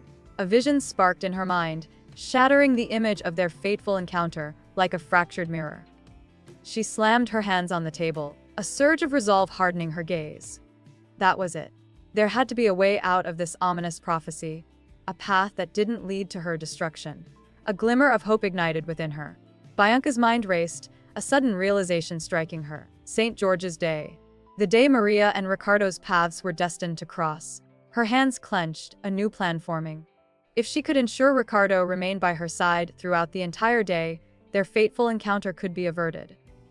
She looked at Ricardo, a glimmer of hope flickering in her eyes. He considered her proposal, a touch of curiosity in his gaze. Ricardo's soft blush startled Bianca. She mentally noted his unexpected expression. Composing herself, she confessed to feeling honored by his proposal, but admitted there was a complication. He inquired about the nature of this problem, prompting Bianca to reveal a prior engagement. She slammed her hands down on the table, emphasizing the conflict. Bianca explained that she had promised the children at the orphanage a trip to the St. George Festival. A nervous chuckle escaped her lips as she realized her fox paws. Ricardo's response was simple, I see. Shifting gears, Bianca tapped her finger to her cheek thoughtfully. She confessed she was wondering if, perhaps, he might like to accompany them. The bustling festival scene shimmered in the background, highlighting the invitation's potential significance. The ground vibrated beneath Bianca's feet. A wave of confusion washed over her as she surveyed the bustling festival. Bewildered, she wondered aloud what was happening. The vibrant scene unfolded around her, a stark contrast to the quiet elegance she was accustomed to. Annoyance flickered in her eyes as she internally lamented Ricardo's choice of venue. Had he invited her on a date only to drag her into this chaotic environment? It was St. George's Day. A solemn procession honored the saint within the temple walls, while in the city streets below, a grand festival burst with life. Children darted through the crowds, their laughter echoing amidst the vibrant stalls and attractions. However, amidst the joyous clamor, Bianca gripped Ricardo's arm, her eyes wide with alarm. The bustling activity seemed to overwhelm her. Ricardo, she stammered, her voice laced with anxiety. Did a war break out? Ricardo, taken aback by her sudden fear, reassured her. This is just a festival, Bianca. Bianca's internal monologue questioned the very nature of the festival. Shouldn't there be music and merrymaking? The sheer chaotic energy of the crowded streets assaulted her senses. A nearby child wailed, overwhelmed by the commotion, while a market vendor's shouts pierced the air. Someone grabbed Bianca's hand and urged her forward, calling her, Your Royal Highness. But Bianca resisted, fear etched on her face. She cried, I can't. Bianca hesitantly took a step, her internal monologue protesting her unpreparedness for this unfamiliar experience. Above the vibrant scene, an ethereal floral design materialized, radiating an otherworldly light. The festive atmosphere surprised her. Despite the throngs of people, there was a sense of order and merriment. Bianca observed the crowd with a perplexed expression, while Ricardo remained by her side, seemingly unfazed by the bustling activity. Bianca, her eyes wide with a newfound understanding, softly murmured, So, this is a festival. A young girl nearby, her expression a mixture of awe and excitement, pointed to a small, brightly dressed doll. Your Royal Highness, it's a doll, she exclaimed. Bianca observed the doll, then turned to the girl with a gentle smile. The girl, emboldened, eagerly asked, Do you want it? Bianca, charmed by the child's enthusiasm, replied with a simple, Yeah. The girl, beaming, declared, Okay, I'll buy it for you. A vendor announced a 1-minute time limit, prompting a bewildered question from Ricardo. Why would anyone do that? He wondered aloud. Meanwhile, another vendor cheered on a young boy named Robin, urging him to succeed. Bianca observed with wide-eyed surprise, her internal monologue questioning her own enthusiastic reaction to the boy potentially catching a rat. A part of her, however, found herself unexpectedly engaged in the unfolding drama. A small part of Bianca felt a surprising surge of warmth. She mused that if the little girl, Lala, was happy, then that was all that truly mattered. With Lala now happily clutching her new doll, Bianca breathed a sigh of relief. She acknowledged to Ricardo that while visiting the festival was her idea, she'd still felt a lingering apprehension. Ricardo, observing the lively scene around them, simply responded, Based on what I've seen, Ricardo admitted he hadn't expected Bianca to enjoy the market. A soft "oh" escaped her lips.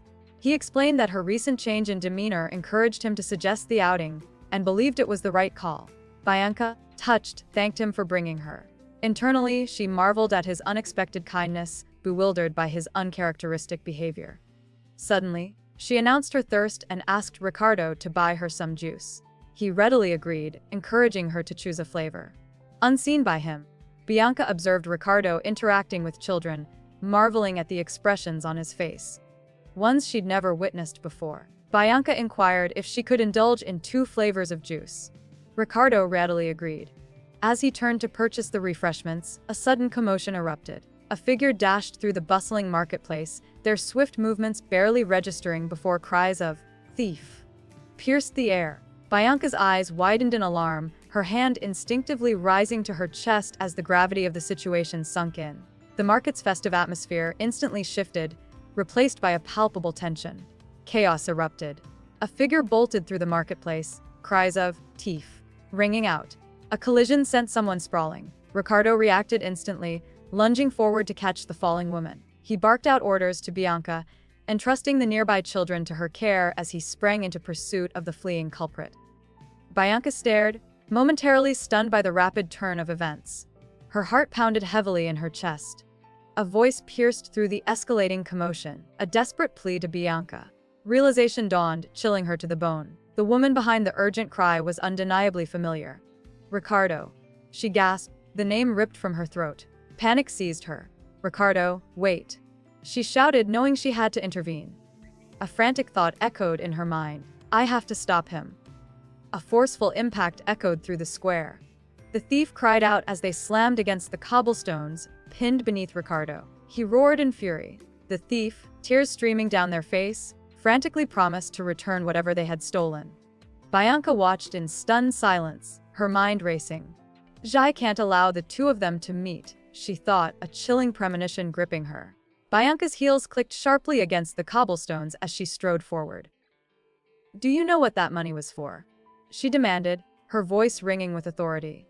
The urgency of the situation propelled her, the knowledge of the thief's true identity and desperate circumstances weighing heavily on her. She had to protect them, even from Ricardo. Bianca's breath hitched, her chest heaving with exertion. Her gaze darted between the subdued thief and Ricardo, a mixture of fear and determination swirling in her vibrant green eyes. The scene blurred around her, the bustling marketplace fading into a hazy backdrop as the weight of her intervention pressed down on her. A heavy silence descended, punctuated only by Bianca's ragged breaths. Bianca, relieved, offered a breathless, "Thank you so much." Ricardo, holding the retrieved pouch, inquired if it belonged to the person before him.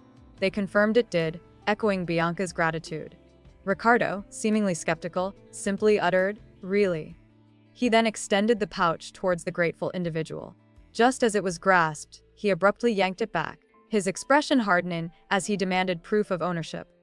Ricardo pressed for proof of ownership, demanding evidence that the pouch truly belonged to the individual. He wanted confirmation, unwilling to return it to the wrong person. Bianca, observing the scene unfold exactly as depicted in the novel, inwardly lamented. She realized with a chilling certainty that they were reciting lines verbatim from the book she'd read countless times. A sense of inevitability washing over her. Maria introduced herself with a bright smile. Ricardo echoed her name, a flicker of curiosity in his eyes. A vision flashed through Bianca's mind. Ricardo, cloaked in red, protectively embracing Maria.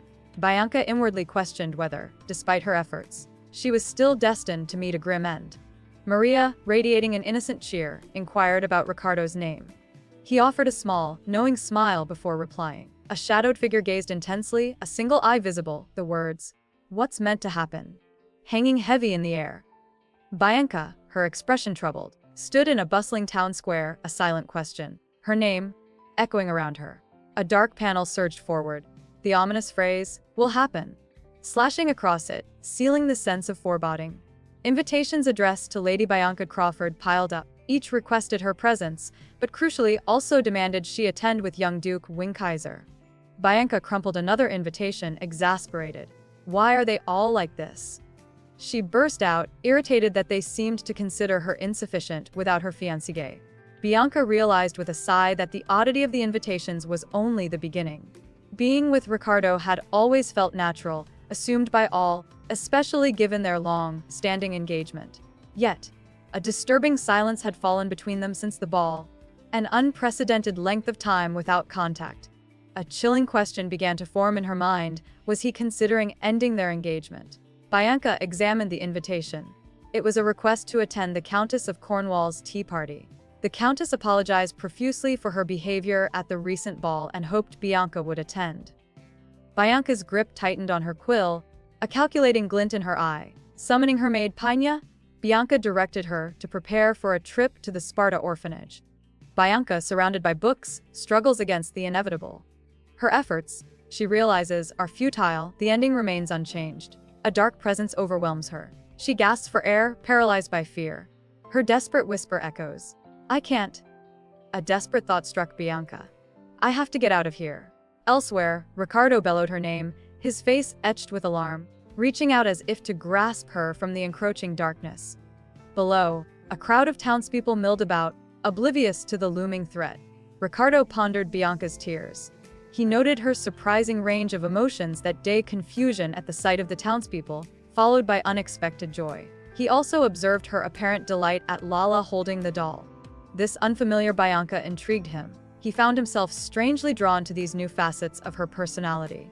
Bianca, seemingly distressed, stood amidst the bustling townspeople. A voice called out, politely requesting her attention. The speaker earnestly implored Bianca to reveal her name, eager to express gratitude for the return of their valuable money. Bianca swept past, her vibrant hair trailing behind her. Ricardo suggested that any debt could be repaid by helping another. A carriage rattled through the town square. Inside, an attendant anxiously inquired after Bianca's well-being, noticing her unusual pallor. Brushing off her attendant's concern, Bianca insisted she was fine, just a little dizzy. The attendant suggested canceling the next day's plans. Bianca inquired about the plans, and the attendant reminded her of the impending visit from Marquess Wensbury's daughter. Bianca realized the visit was imminent and expressed her dismay, but quickly resolved to proceed as scheduled, assuring her attendant she would be fine. Maria Wensbury, slightly flustered, greeted Bianca. Bianca offered her guest a seat. Maria gratefully accepted, settling into the offered chair as Bianca observed her disheveled appearance, noting the effort made despite the slightly unruly hair. Maria confessed Lord Wensbury had told her a great deal about Bianca. Bianca inquired if she was referring to Lord Reinhard Wensbury. Maria confirmed enthusiastically, adding that he spoke of Bianca constantly, as did his father. She continued, revealing they described Bianca as a perfect lady worthy of emulation. Bianca reflected that her sole motivation had been to become the perfect lady, an elegant duchess. But now, her dreams felt threatened by this young girl. Could this mere girl truly ruin her future? Bianca's hand clenched. Was she simply supposed to passively observe her downfall? A dark premonition gripped Bianca. She questioned her fate, racked with the injustice of it all. Why must she face such a grim end? Something crashed. Maria stammered, begging her ladyship to spare her. She repeated her plea, her voice laced with terror. Bianca remained silent, a dark presence looming over the trembling girl. Maria's fearful questioning went unanswered. Bianca apologized for her distraction and asked what they had been discussing. The redhead clarified that Bianca had inquired about her move to the capital. She confessed her mother's poor health prevented her from staying in the countryside and expressed gratitude for Bianca's offered assistance, aspiring to one day help others as Bianca had helped her. Bianca admitted her charitable acts weren't solely motivated by altruism. She confessed a desire to appear benevolent. The redhead countered, questioning if that didn't inherently make her a good person. Bianca, taken aback, asked for clarification. The redhead explained that kindness was a difficult path in their harsh world. Yet Bianca chose that path, actively pursuing good deeds, proving her inherent goodness. Bianca's gaze drifted as she advised the redhead not to worry about the opinions of strangers. The redhead insisted Bianca shouldn't follow others' examples. Bianca realized the redhead possessed a bright spirit, making her wonder how she could ever harm such a sweet girl. Lost in thought, Bianca stared out the window. She reflected on her life, declaring it wouldn't be defined by others. She had studied and toiled tirelessly. A pensive look crossed her face as she wondered what the purpose of it all had been. Bianca, resolute, declared her intention to break off her engagement with Ricardo.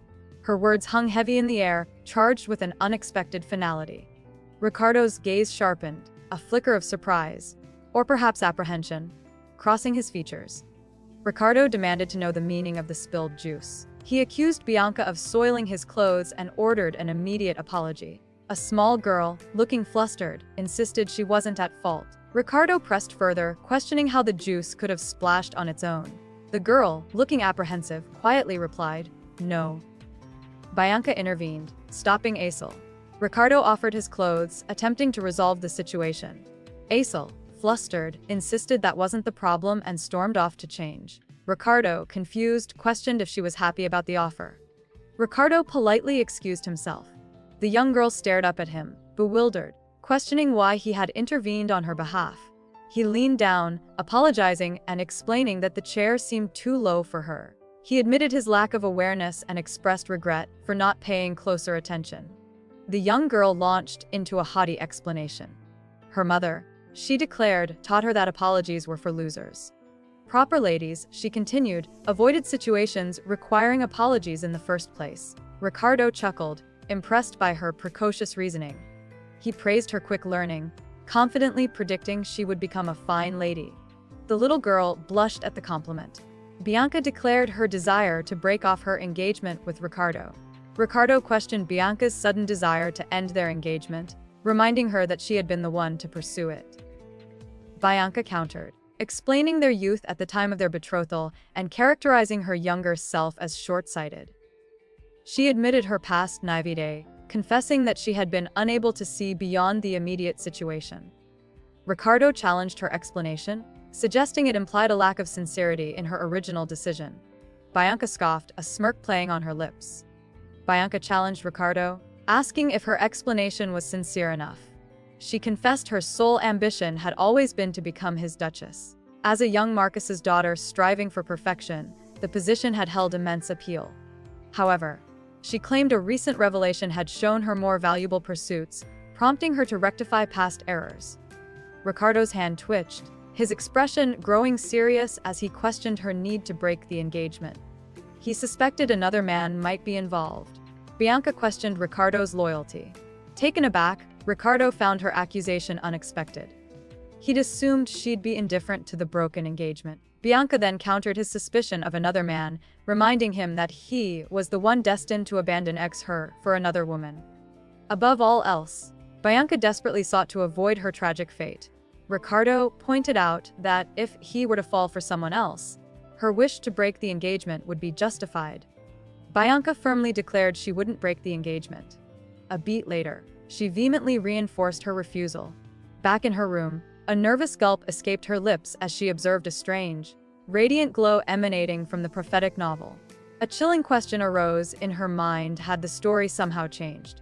A nervous hope flickered in Bianca's eyes. Could it be possible? Had her defiance rewritten her destiny? Could she and Ricardo truly find happiness together? A daring thought sparked. Perhaps she had become the protagonist of her own story, finally in control of her fate. A mysterious woman, bathed in a celestial glow, softly spoke Ricardo's name. Bianca, her own name echoing in the vibrant air, stared up at him, her gaze full of unspoken questions. A mysterious woman materialized, revealed to be Ricardo's first love. A teacup crashed to the floor. Bianca coughed, a crimson stain appearing at her lips. She weakly called out for Maria, her maid. Maria chillingly declared her lack of interest in Ricardo's heart. She questioned whether Bianca believed her actions would sway Ricardo's affections, dismissing the notion. A sinister acceptance twisted her features as she revealed her desire to possess Ricardo, even if she couldn't win his love. Bianca cried out in anguish. Bianca erupted in bewildered anguish. Why, she desperately questioned, was she always fated to meet such a grim end? Bianca pondered whether her predicament was a curse or divine intervention. The world, it seemed, wouldn't be satisfied until she met her demise. Yet, she resolved to defy this grim destiny. A warm welcome greeted Bianca, and Lady Maria politely inquired after her well-being, wondering if her visit was unexpected. Bianca confessed her initial hesitation, admitting she hadn't wanted to interfere. Concerned, Lady Maria questioned her meaning. Bianca explained her reluctance stemmed from news about Bianca's mother, prompting her to deliver a mysterious item. Bianca, intrigued, inquired about its nature. Bianca urged Lady Maria to examine the offered document.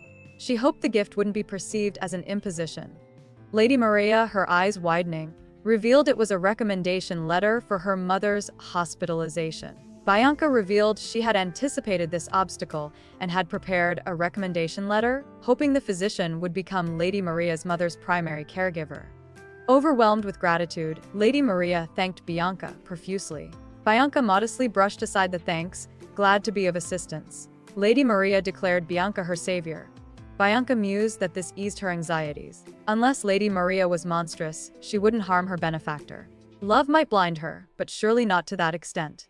Suddenly, Lady Maria exclaimed, surprised by the arrival of new guests. The Marquis and Marchioness of Wensbury greeted Bianca warmly. Taken aback, Bianca confessed she hadn't been informed of their visit. The Marquis apologized for their unannounced arrival. Lady Maria happily welcomed them, expressing her joy at seeing them again. The Marchioness complimented Bianca on her beauty, then inquired about her parents. Bianca confirmed their well-being. The Marchioness lamented having only one son, implying Bianca would make a wonderful daughter-in-law. Bianca politely deflected the compliment. Internally, she questioned the Marchioness's sudden, pointed remark, suspecting it was directed at Lady Maria.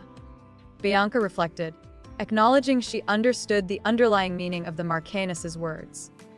The panel shifted perspective, revealing Lady Maria beside the now pensive Marchioness. The narration disclosed Maria's illegitimate status. Though acknowledging the Marquis's kindness, Bianca mentally questioned his behavior. Lady Maria clasped Bianca's hands warmly and suggested she wait for Reynard's return. Bianca, bewildered, inquired why. Lady Maria, laughing, invited them inside for tea, noting the rising heat in the garden.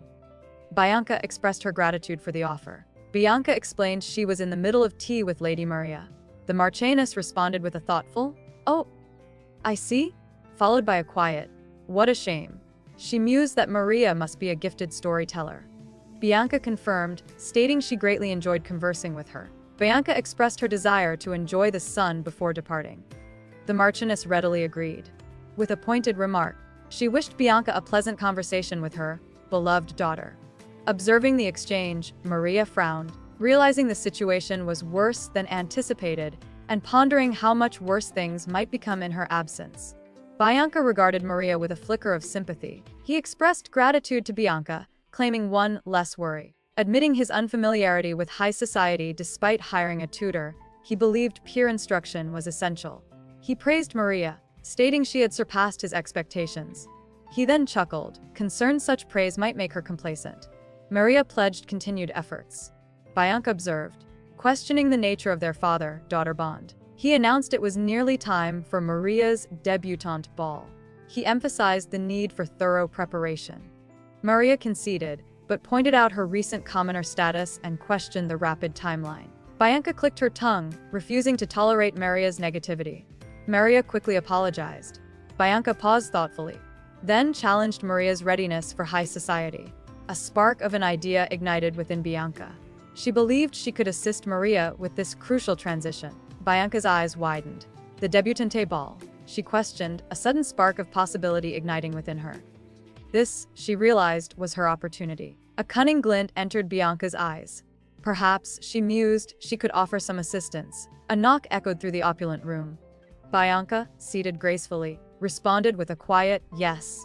She then invited the visitor to enter. The door swung open to reveal a man dressed in elegant finery. Maria. He began, inquiring if she was prepared. He reassured the other man, promising to be finished soon. The man expressed his father's concern regarding Bianca's partner for the debutante ball and inquired if she had anyone in mind. Bianca hesitated. The man dismissed her worry, offering to handle the arrangements himself. He mused aloud that she likely didn't know any suitable men, and even if she did, her father would deem them beneath their social standing, specifically because they'd likely be from the countryside. Bianca flinched at his pointed words. He lamented any past romantic attachments, acknowledging such things were problematic in high society. He alluded to a past incident involving their parents, using it as an example of the dangers. Offering a sliver of hope, He suggested she might still find a suitable match to her liking, urging her not to lose heart. He reminded her of their family's continued high regard despite their declining reputation. Bianca's thoughts drifted to a particular someone. Bianca's mind raced. The guard had mentioned the newcomer was a duke's son.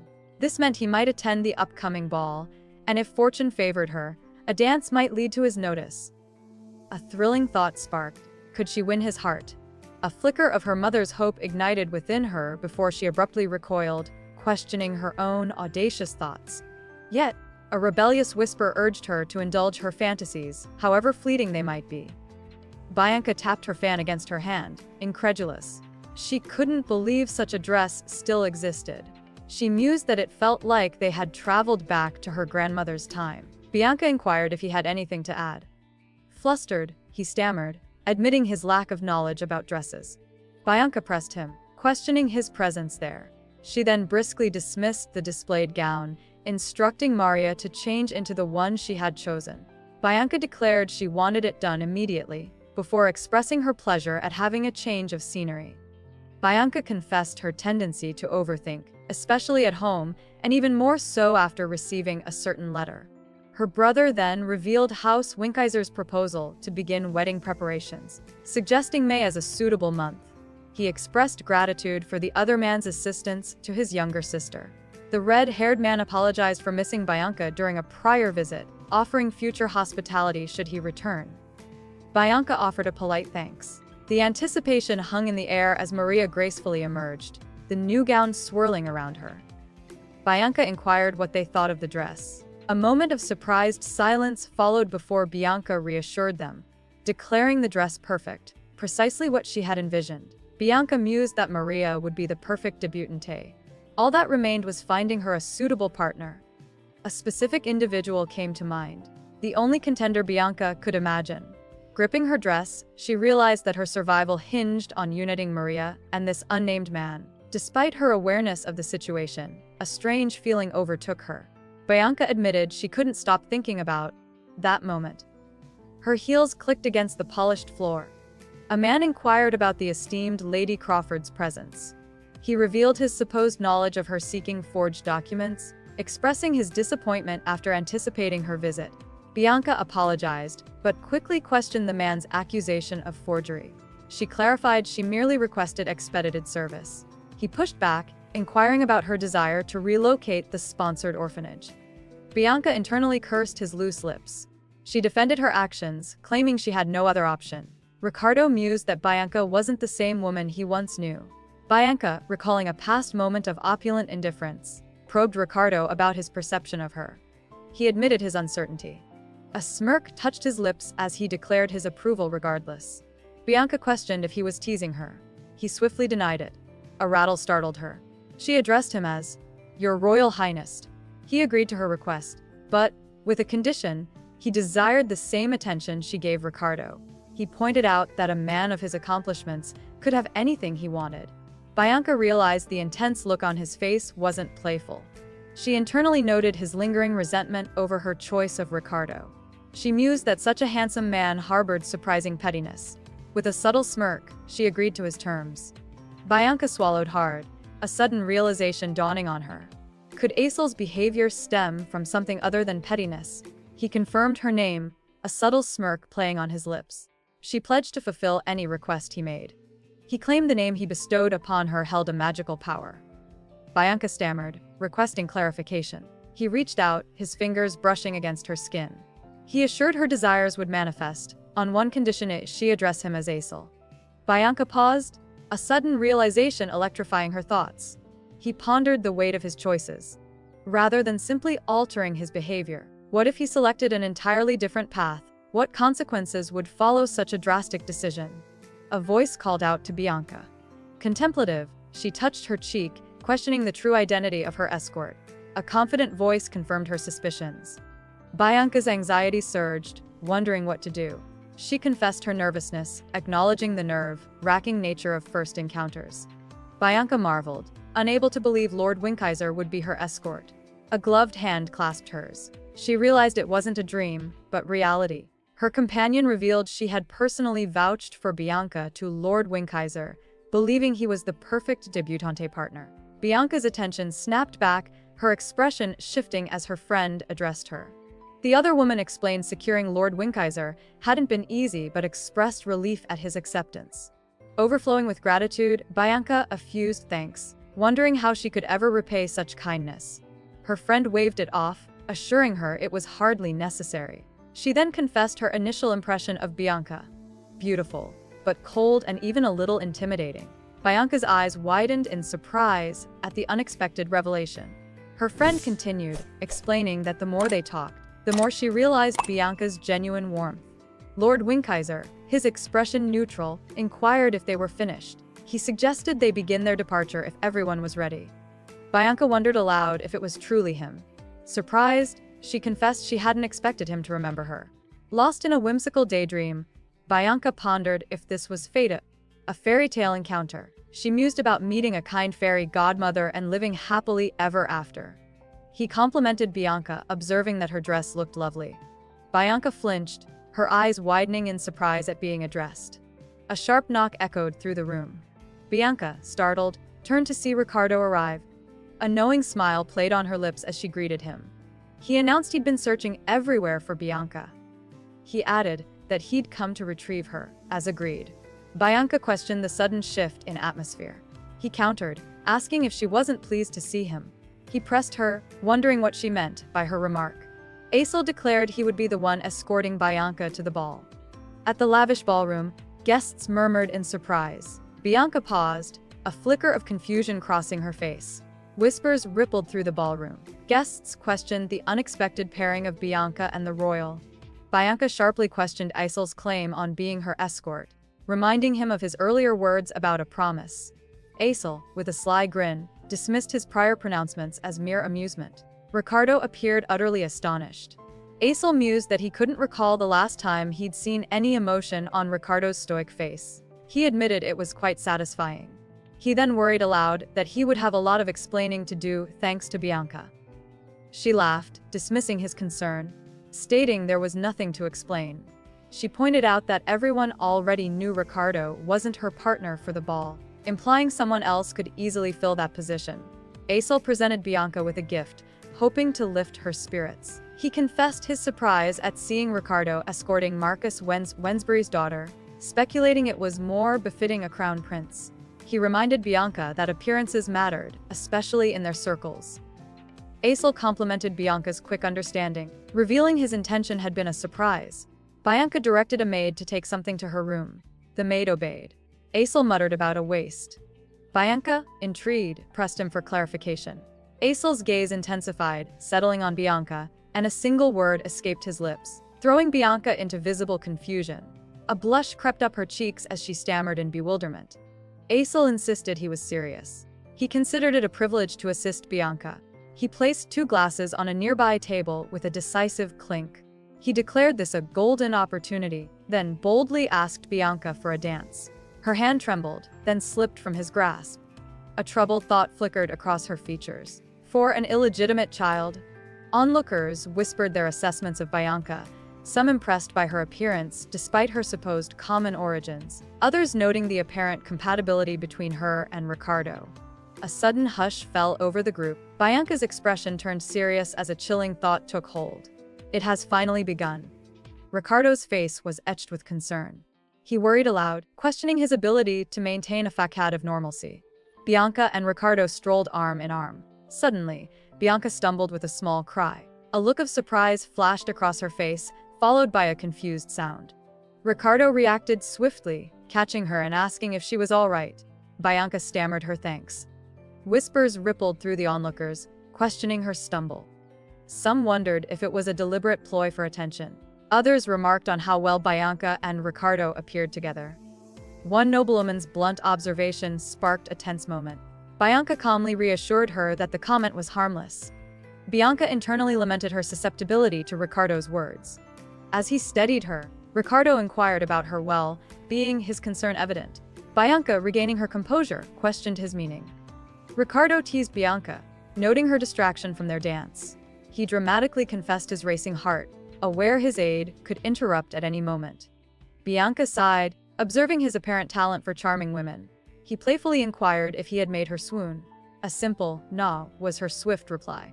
Bianca, flustered, stammer, "I beg your pardon." Ricardo, a playful smirk on his face, leaned closer. "Did I surprise you?" he teased. Bianca quickly recovered, asserting that such a display was hardly surprising, and remarked on Asel's unwavering composure. A thought flickered across her features as she wondered if becoming a princess would grant her similar resilience. Bianca pondered a future free from the threat of being replaced and the constant worry of being poisoned. A voice called out, stopping her in her tracks. Ricardo reiterated his previous offer, assuring her that if the dukedom didn't suit her, she always had a place by his side. He added that he would be waiting for her decision. Bianca flinched, unnerved by his gaze. She wondered why he was looking at her with such intensity, as though she were an unfaithful spouse. She thanked him for escorting her and announced her intention to freshen her makeup. He agreed to wait. A hand grasped Ricardo's shoulder. A familiar voice called his name, stopping him mid-stride. He turned to see a vibrant redhead, her green eyes wide with surprise. Bianca's heart pounded. Overwhelmed, she questioned her own composure. Was she truly shaken by this unexpected encounter? She forced a calm facade, pretending indifference for Asel's benefit, but couldn't bear to watch Ricardo and the redhead dance. The scene stirred a torrent of unwanted memories, prompting Bianca to steel her resolve. She commanded herself to regain control. A sharp clack echoed as a door swung open. A startled voice questioned, "Who is it?" Bianca turned, surprised to see Ricardo. He declared he needed a word with her. "What is it?" she inquired, her blue eyes narrowed. Ricardo pressed, wanting to know why she had him escort Lady Maria. He added, almost as an afterthought, that he had intended to ignore it for her sake, but couldn't contain his curiosity any longer. He explained that he had wanted to help Lady Maria due to her unfortunate circumstances, and Bianca was the most suitable partner. Bianca questioned if that was all. Ricardo admitted his suspicion of Bianca's intentions. She countered, pointing out that they looked good together. Shouldn't that be enough? He divulged that others had agreed, thinking they were well suited. A tense silence hung in the air. He finally asked if that was why she had been with Asel. He questioned if that was why she was with Asel. Bianca retorted that the prince was merely teasing. She hadn't chosen an escort because of her hosting duties. He pressed further, emphasizing her abandonment of him for Asel. He added that he wouldn't have agreed to escort her had he known. He questioned her decision to send him off with a stranger while she spent the evening with another man. Bianca scoffed, saying he made it sound like infidelity. He declared the situation unpleasant. Bianca wondered if he was angry. He questioned her behavior. She internally mused that if only he knew how much she was holding back. He reiterated that he thought he'd made his feelings clear. Bianca, feigning ignorance, asked what feelings he meant. He retorted that she shouldn't pretend not to understand. He confessed his affections and his desire to marry her. Bianca calmly declared she did not reciprocate his feelings. Ricardo, stunned, could only utter a confused, "What?" She pressed him, questioning the depth of his affections. Could he kneel and swear on his life that he loved her? Ricardo visibly swallowed, the weight of her words settling upon him. He stammered, bewildered by her sudden demand. Bianca countered, stating she couldn't gamble her life on a mere whim. He confessed his affections for her. His hand tightened around hers. He proclaimed her the most special woman he had ever met. His foot moved forward, closing the distance between them. Above all, he confessed his yearning to be by her side, closer than anyone else. He pulled her closer, questioning if this wasn't what she considered love. Bianca, visibly startled, breathed his name. He pleaded with her. Bianca pondered a hypothetical scenario. What if she truly loved Ricardo? She imagined defying the book's dire predictions, clinging to him despite the looming threat. She wouldn't have feared any consequence, not even a dark presence. But her inability to embrace that path revealed a chilling truth. She was no different from the cold, calculating villain she desperately sought to avoid becoming. She had abandoned him to save herself. Bianca surveyed the ballroom from the balcony. Her maid stammered nervously, addressing her. Bianca calmly inquired if anything noteworthy had occurred during her brief absence. Bianca sharply inquired about Maria's whereabouts. Her maid nervously began to explain, but other noblewomen interjected, criticizing Maria's perceived lack of decorum. They whispered about her clinging to her position. Bianca greeted Lady Kate, inquiring if everyone was enjoying themselves. Lady Kate effusively praised House Crawford's hospitality and the magnificent ball. Bianca accepted the compliment graciously, then subtly shifted the conversation, asking if she had heard a commotion. Another noblewoman quickly asserted they were merely having a friendly chat. However, she swiftly pivoted to criticize Maria, labeling her an illegitimate country bumpkin with no shame for flirting with a taken man. Lady Kate expressed sympathy for Bianca, acknowledging the difficulty of the situation. Bianca mused that at least Kate wouldn't feign ignorance any longer. She reasoned that if Kate had any shame, she wouldn't dare scheme in front of Ricardo's fiancé. Bianca assessed Kate Conwells, daughter of Count Conwells, noting her usefulness as a source of information due to her gossiping clique. Bianca revealed she'd maintained a relationship with Kate for this very reason, but Kate had made an unexpected error. A heavy sigh escaped Bianca's lips. Kate gasped, startled. Bianca ventured if she had appeared anxious to Kate. Kate stammered a denial, praising Bianca's flawless composure. Bianca pressed further, suggesting Kate might have perceived discord between herself and Ricardo. Bianca challenged Kate, questioning if she believed Ricardo Winkeiser would betray her trust for another woman. Kate gasped, instantly realizing her blunder. She frantically denied the implication, apologizing profusely. Bianca calmly responded, accepting Kate's apology and suggesting she, too, must have misunderstood. Kate and her friends then quickly excused themselves, hurrying away. Left alone, Bianca wondered how to fix the damage. Addressing Maria, the other noblewoman requested a private conversation. Maria's expression clouded with a mixture of apprehension and suspicion. Under a crescent moon, Bianca stood on a balcony overlooking the sprawling estate. Later, frustration etched itself on her face. Another plan had crumbled. Nothing ever went the way she wanted. Tears welled in her eyes as she lamented to Maria. Then, on the balcony, Maria addressed Bianca. Bianca softly murmured. Maria exuberantly celebrated Bianca's engagement. Bianca, startled, questioned Maria. Maria proudly confirmed her congratulatory message. Bianca observed that Maria's pronunciation was unusual. Maria admitted her lifelong struggle with the word, engagement. Bianca worried that attempting to cover up the truth now would only worsen the situation. She clarified it wasn't a deliberate secret. She had simply requested Winkeiser's escort and wanted to thank Lady Tarita. Bianca explained that she missed the right moment to reveal her engagement, fearing it would upset Maria and ruin her debut. Maria urgently grabbed Bianca's hands. Maria, overwhelmed with joy, declared her happiness and exclaimed that it was the best debutante ever. Bianca, her expression shifting to concern, softly questioned Maria, asking if she was angry. Maria, confused, let out a small gasp. Maria insisted that if it weren't for her, Bianca could have been with Ricardo. Maria's outburst startled Bianca, who recoiled in surprise. Maria effusively praised Bianca and Ricardo as a stunning couple. Maria declared Ricardo the most ideal and wonderful man she'd ever met, a noble knight helping others without expecting anything in return. Anger, she insisted, would be ridiculous. If Bianca had thought Maria was interested in Ricardo, Maria was sure it would have made Bianca feel awful. But Bianca hadn't shown any such feelings and had even encouraged Maria to make good memories. That was why. Maria assured Bianca that everything was fine, promising future support. Ricardo then questioned if there was anything else he needed to do. Maria quickly clarified that she simply wanted to thank him for his assistance that day. Ricardo inquired if she had anything else to say to him. Maria curtly refused, then announced her departure.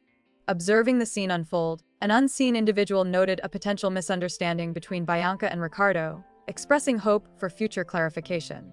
Bianca, reflecting inwardly, confessed a long-held misconception about their relationship. A weighty realization dawned: they were not in love. It was time, she decided, to rectify this critical misinterpretation. Ricardo noticed Bianca and expressed surprise at her presence. He then acknowledged her title. Flustered, he stammered an explanation, claiming concern for Maria and mentioning the commotion he'd heard about. Bianca appeared understanding, apologizing for causing him worry. He observed that the other women had departed. Noticing the late hour, Bianca declared her intent to inform the guests of the evening's conclusion. Maria expressed her gratitude for Ricardo's help and hoped to see him again. Bianca observed the interaction, a thoughtful expression crossing her face. She realized Maria was someone she couldn't bring herself to dislike. This realization solidified her resolve. Bianca paced her room, a book clutched in her hand. "Not here," she murmured, then repeated, "Not here either." A flicker of memory sparked, a light she had seen earlier. Could it be connected to her recent interaction with Maria? She worriedly pondered the possibility of another falling out, a fear palpable in her voice. Bianca's words abruptly ceased. She would never learn what came next. Panic seized Bianca. "Died again," she exclaimed, her hand flying to her head. Maria's mother was mentioned, a detail that suddenly resurfaced, leaving Bianca bewildered. She resolved to reread the passage, hoping for clarity. The book revealed a shocking truth. Maria's vengeance stemmed from a severe injury inflicted upon her mother by Bianca herself. Horrified, Bianca stammered, "Me." Bianca vehemently denied the accusation. It was illogical. She would never render someone unconscious, let alone inflict a severe injury. Even the novel's version of herself, perpetually portrayed as the antagonist, maintained her innocence. Bianca reasoned someone else must have committed the act and framed her. Bianca pondered Maria's transformation, questioning if her naivete played a role. She realized Maria's unsuitability for noble society wasn't due to her birth or manners, but her lack of education and innocence. Among nobles, Bianca mused, even a small doubt could solidify into unwavering belief, a tactic she herself employed. A decisive solution formed in her mind. She vowed to avoid the hospital where Maria's mother resided, eliminating any chance of further misunderstanding. Fate throws a wrench in Bianca's carefully laid plans. Maria, accompanied by her mother, greets Bianca, much to Bianca's surprise. Maria excitedly introduces her mother, revealing the person Bianca had desperately been trying to avoid. Maria's mother politely greets Bianca. Dismay rippled through Bianca. This unexpected encounter jeopardized her meticulously crafted plan. This wasn't what she had planned for. A crimson thread snaked across a book's pages. "What's meant to happen will happen," Bianca mused. Even if the book rewrites the ending, just like how she always meets her demise, there's no longer a path where she isn't involved. She must act naturally, Bianca decided, and prove her kindness and understanding. Bianca confirmed that today's event was indeed the Crawford family charity event. She learned that while the Marquis and Marchioness usually attended, they were summoned to the imperial palace. Bianca, in their stead, now oversaw the event, which was held annually. Bianca decided to accompany the two. As the host, she declared she would also like to hear their impressions of the event. Empress Cardigant offered one more chance, an opportunity to make Lady Bianca a part of the imperial family. Empress Cardigant suggested Bianca visit the Crown Prince soon. This was framed as a request from the imperial family, but the Empress stressed it shouldn't feel forced. She added that if Bianca refused, she would give up. The Empress gently urged Bianca's parents to reconsider the offer, emphasizing their role in their daughter's future. She reassured them the prestigious position of Crown Princess remained reserved for Bianca. Bianca was startled by a sudden voice calling her name. The director of St. Luminic Hospital materialized, expressing his honor at meeting her. He apologized for the delay, explaining he'd mistakenly searched the third floor. Bianca announced her intention to briefly visit the tea party, explaining that as the host, she couldn't ignore it. Her acquaintances quickly agreed and bid her farewell. Bianca's footsteps echoed as she turned and walked away, a grim premonition shadowing her thoughts. She murmured that she knew this would happen. Bianca declared she wouldn't let Meiji die. Bianca confirmed with a simple, "Yes." Recalling the bustling garden filled with booths, she reminisced fondly about the enjoyable experience. The director expressed concern over her cough and offered her a freshly brewed drink, urging her to enjoy it while warm. Bianca gratefully accepted, thanking him for the thoughtful gesture. He encouraged her to focus on her recovery. Shifting the conversation, the director brought up their previous discussion. Bianca acknowledged, a knowing look in her eyes. The scene shifts to a sun-drenched gazebo where Bianca enjoys a rare moment with her parents. Her mother, face flushing with surprise, presents a box overflowing with Bianca's favorite treats, cookies and cakes she prepared just for this moment. Her father is visibly touched that she remembered his favorites. Her mother even promises to order more from the exclusive Engel bakery if Bianca enjoys them. For a moment, with the sun gleaming off the intricate gold paisley pattern on her gown, Bianca looks genuinely happy, a warm smile gracing her lips. But this idyllic scene immediately shatters. Internally, Bianca is trapped in a waking nightmare. While her hobby was once casual reading, she's now haunted by a single, glowing book. It's a cursed prophecy she's been rereading obsessively, staying up until dawn, absolutely desperate to find a single change in the text. Her parents' voices snap her back to reality. Her teacup trembles violently in her hands as they point out how unwell she looks. But Bianca just brushes it off, blaming a sleepless night, hiding the absolute terror consuming her. But her parents aren't buying her paper-thin excuses for a second. While her father sweats nervously, dabbing his face with a handkerchief, her mother drops an absolute bombshell. "The truth is," she says, her expression deadly serious, "His Majesty called to see us."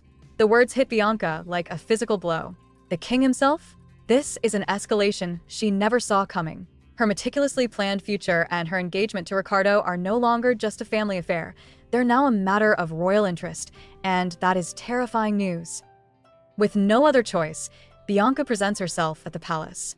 There, she comes face to face with the crown prince Asel Cartagento, a man with vibrant pink hair and piercing violet eyes. Before Bianca can even state her intention to decline his offer, he cuts her off with a smirk, fully aware her mother sent her. He offers her a seat, and as she takes in the lavish spread of cakes, he drops an absolute bombshell.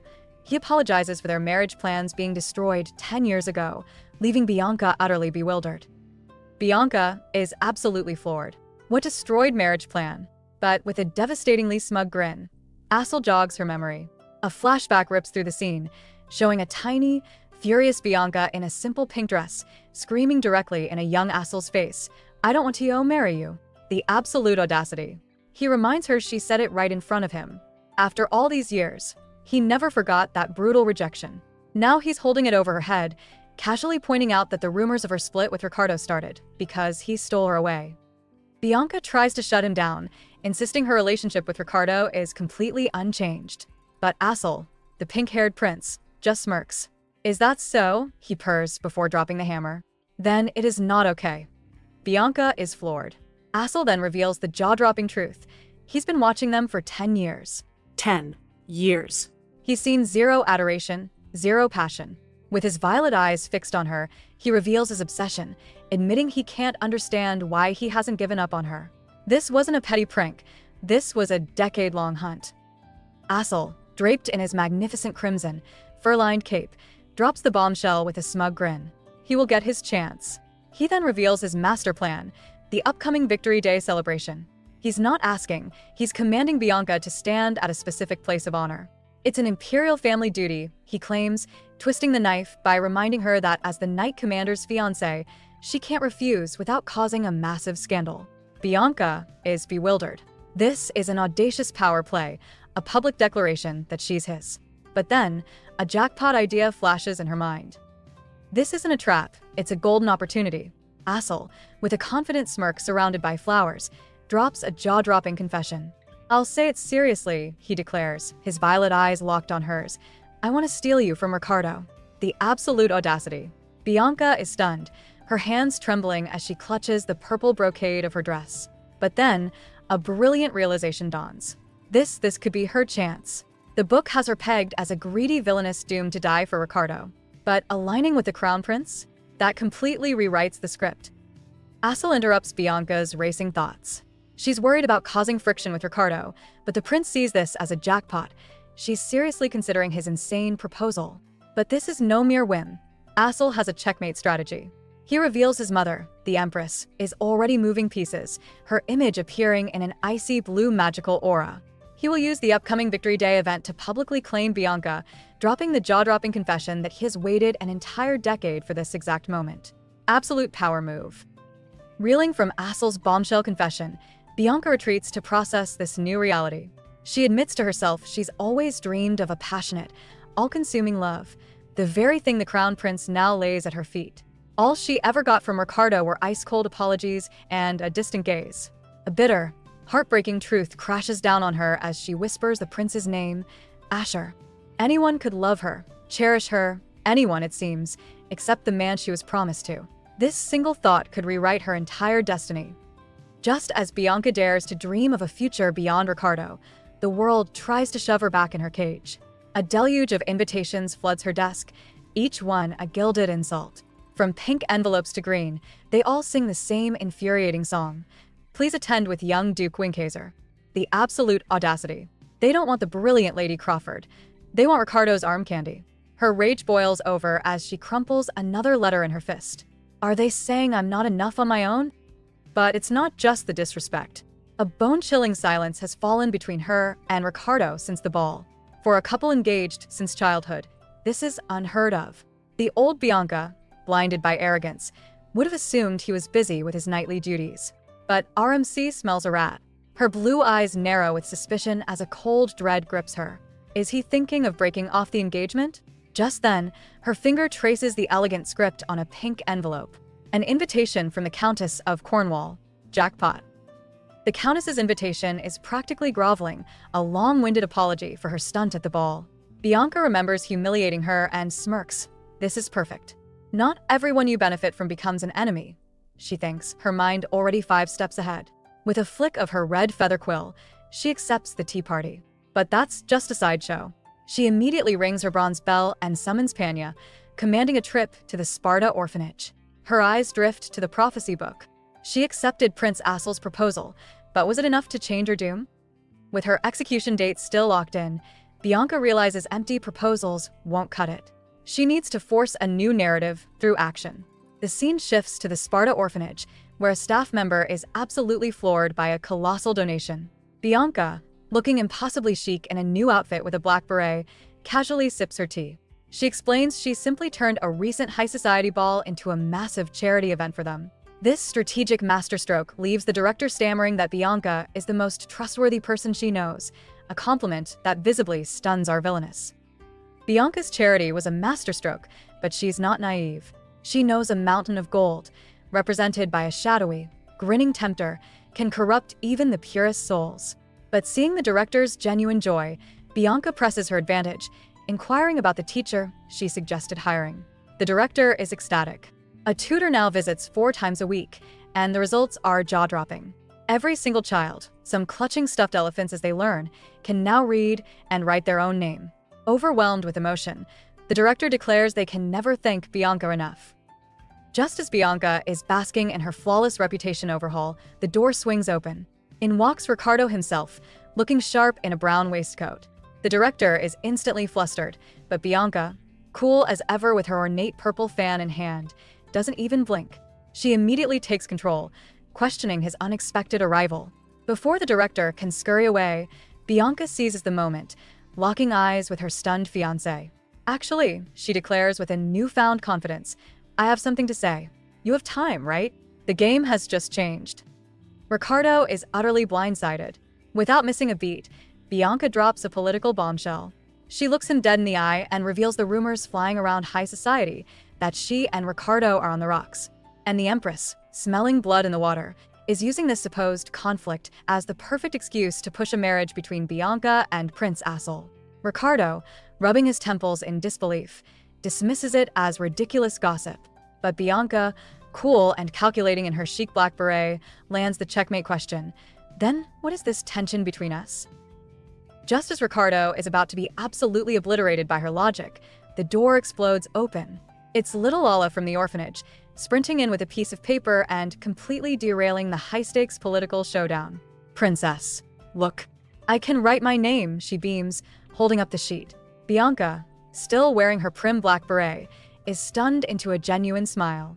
The director panics, but Ricardo, looking visibly relieved, scoops Lala up and pulls Bianca onto the sofa with them. Suddenly, they're a picture-perfect family, leaving Bianca utterly bewildered. The political tension evaporates instantly. Bianca absolutely melts, praising Lala's perfect handwriting. She even drew a little star and flower. She then issues the next challenge, write the princess's name. Realizing her oversight, she finally introduces herself properly. It's Bianca. Bianca Crawford. The name is a mouthful for Lala, who adorably butchers the pronunciation. But Bianca, with a genuine smile, hits the jackpot. Practice hard, she encourages, and if you write it well, I'll give you any prize you want. The ultimate flex of wealth and affection. Ricardo drops an absolute bombshell. He looks down at a blushing Bianca and states that while the conferment ceremony is a done deal, he has one non-negotiable condition. At the ball that night, he will be her escort. He's sick of the ridiculous rumors swirling around, but more importantly, he's staking his claim. As a dazzling floral background bursts into existence, he grabs her hand and declares with absolute finality, "I am your partner, just like it has always been." The sudden, possessive flex leaves Bianca utterly speechless. The much-anticipated ball arrives on the glorious Victory Day. This holiday commemorates the end of the brutal wars that ravaged the Spendo Empire 5 years prior. While the emperor honors his decorated knights, the entire capital explodes into a massive festival. A tattered, fringed war banner stands against the fiery sunset, a grim monument to their sacrifice. But amidst the raucous celebration, a bewildered Maria looks on. Hailing from a remote village, she confesses she's never seen anything like it, completely oblivious that her fate is about to collide with Bianca's. Inside a luxurious salon, a world away from the chaotic streets, Bianca schools the clueless Maria on the festival's true meaning. It's not just a party, it's a formal celebration recognizing the Empire's war heroes. And since House Wensbury is on that list, they will be greeting the Emperor himself. The revelation hits Maria like a lightning bolt. Meet the Emperor? The country girl has a full-blown chibi meltdown, spiraling into absolute panic. But Bianca, ever the strategist, simply smiles. Calm down. That's why I came to help. First order of business, a proper dress. With Maria's debut on the line, Bianca unleashes her flawless fashion sense, systematically obliterating the maid's tacky suggestions. One hideous pink and yellow creation is so offensive she flatly asks, "Are you joking? Get it out of my sight." But then, a jaw-dropping orange and white gown emerges. Maria, stunned by its elegance, worries it's too flashy. Bianca just scoffs. "You need to be even more flashy," she commands, ordering emerald accessories. In the lion's den of the Imperial Palace, looking average is a death sentence. And the result? Absolute perfection. Maria stares, utterly bewildered at her own reflection in the ornate silver mirror, barely recognizing the radiant, noble looking back. Bianca just smirks. This is merely the appropriate level for now. But when Maria asks what our MC will wear, Bianca drops the ultimate flex. She simply points to 3 flawless gowns, including a killer blood red number, and orders them all without a single fitting. Total boss move. Just as things are wrapping up, a snake appears in their midst. It's Lady Cornwall, and she does not look happy. Maria immediately recognizes Lady Cornwall as the venomous snake who insulted her at the ball. Bianca, cool as ever with a hand thoughtfully resting on her chin, confirms it and begins a masterclass in noble politics. She explains that reputation is a weapon, and Lady Cornwall spreads rumors to claw her way up the social ladder. But then Bianca drops the ultimate bombshell, revealing the political food chain. The jaw-dropping truth? Maria, a marquis's daughter, is way higher ranked than the arrogant daughter of a mere count, leaving her utterly bewildered. Bianca continues her masterclass in high society warfare. She advises Maria to play nice with the Cornwells, no matter how much venom they spit. Maria, blushing and fidgeting with the green lace on her dress, admits she barely held back her fury, a hilarious chibi thought bubble showing her true rage. But Bianca sees the darkness in her expression and delivers the final checkmate. To survive, you must be flawless. Even with an enemy in your face, public decorum is absolute. It's the ultimate survival tactic. Maria, utterly stunned, finally understands the game. With that brutal lesson delivered, Bianca dismisses Maria, who is escorted to her new, jaw-droppingly lavish quarters. Exhausted, Maria collapses onto a bed so plush she feels like she's sinking into a cloud, the ornate floral patterns on the bedspread a world away from her previous life. This opulent room, big enough for 10 people, is all hers. Just then, Bianca announces her next move, a visit to a popular bakery. She's already ordered cookies and cleverly arranged to pick up the leftovers, a casual, yet absolute flex of her influence. In another absolute power move, Bianca doesn't just bring leftovers, she arrives with a mountain of exquisite pastries, drowning Maria in strategic kindness. With a seemingly gentle smile, she says, "Since you like sweet things, let your gloomy thoughts drift away." Maria, clutching a simple brown box in her green dress, is completely bewitched. She thinks this difficult noble life might be worth it just to be close to Bianca. But while Maria gushes about her new idol, a skeptical senior maid drops a bombshell, warning her about the Crawford family's truly ruthless nature. But the maid's warning is utterly obliterated by Bianca's strategic kindness. Alone in her room, Maria sits barefoot on her bed and rejects the slander, declaring, "Everyone's got it wrong." A brutal flashback reveals a lifetime of being ostracized and called dirty because she was illegitimate. For Maria, Bianca's calculated gesture feels like absolute salvation. Clutching the pastry box like a holy relic with a blissful smile, she makes a new vow. She will work exponentially harder to become a woman worthy of Lady Bianca's friendship. Meanwhile, at a lavish ball, the vipers of high society are already sinking their fangs into Maria's reputation.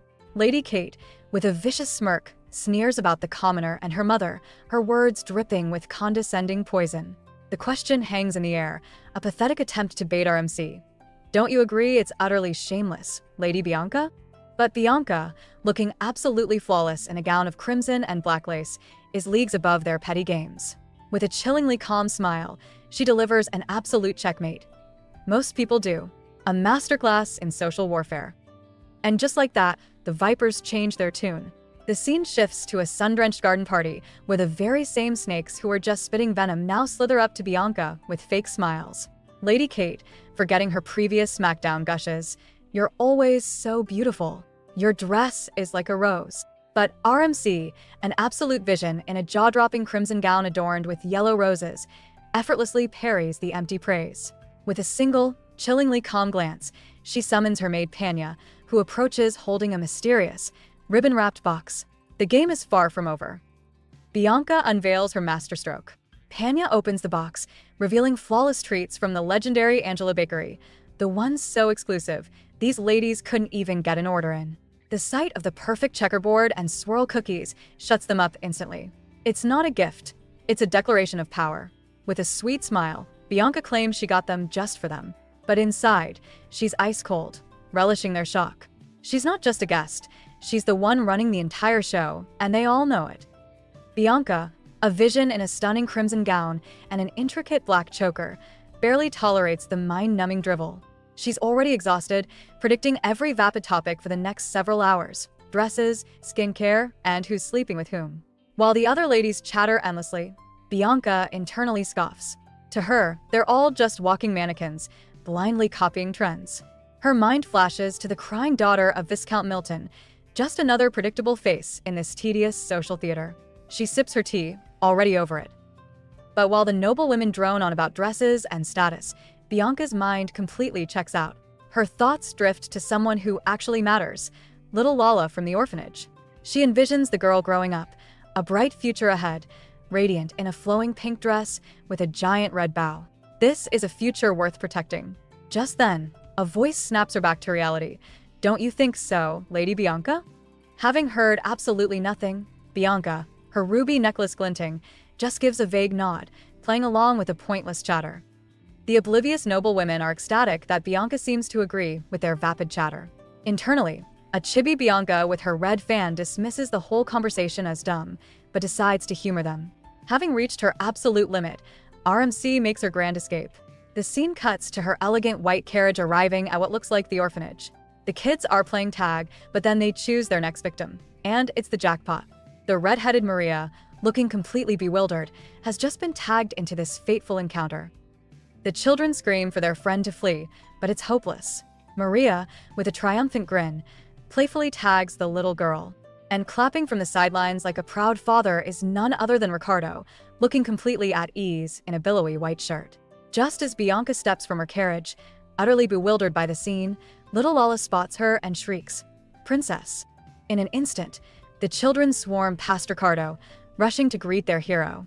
The fated encounter has arrived, but it's turning into an absolute jackpot for RMC.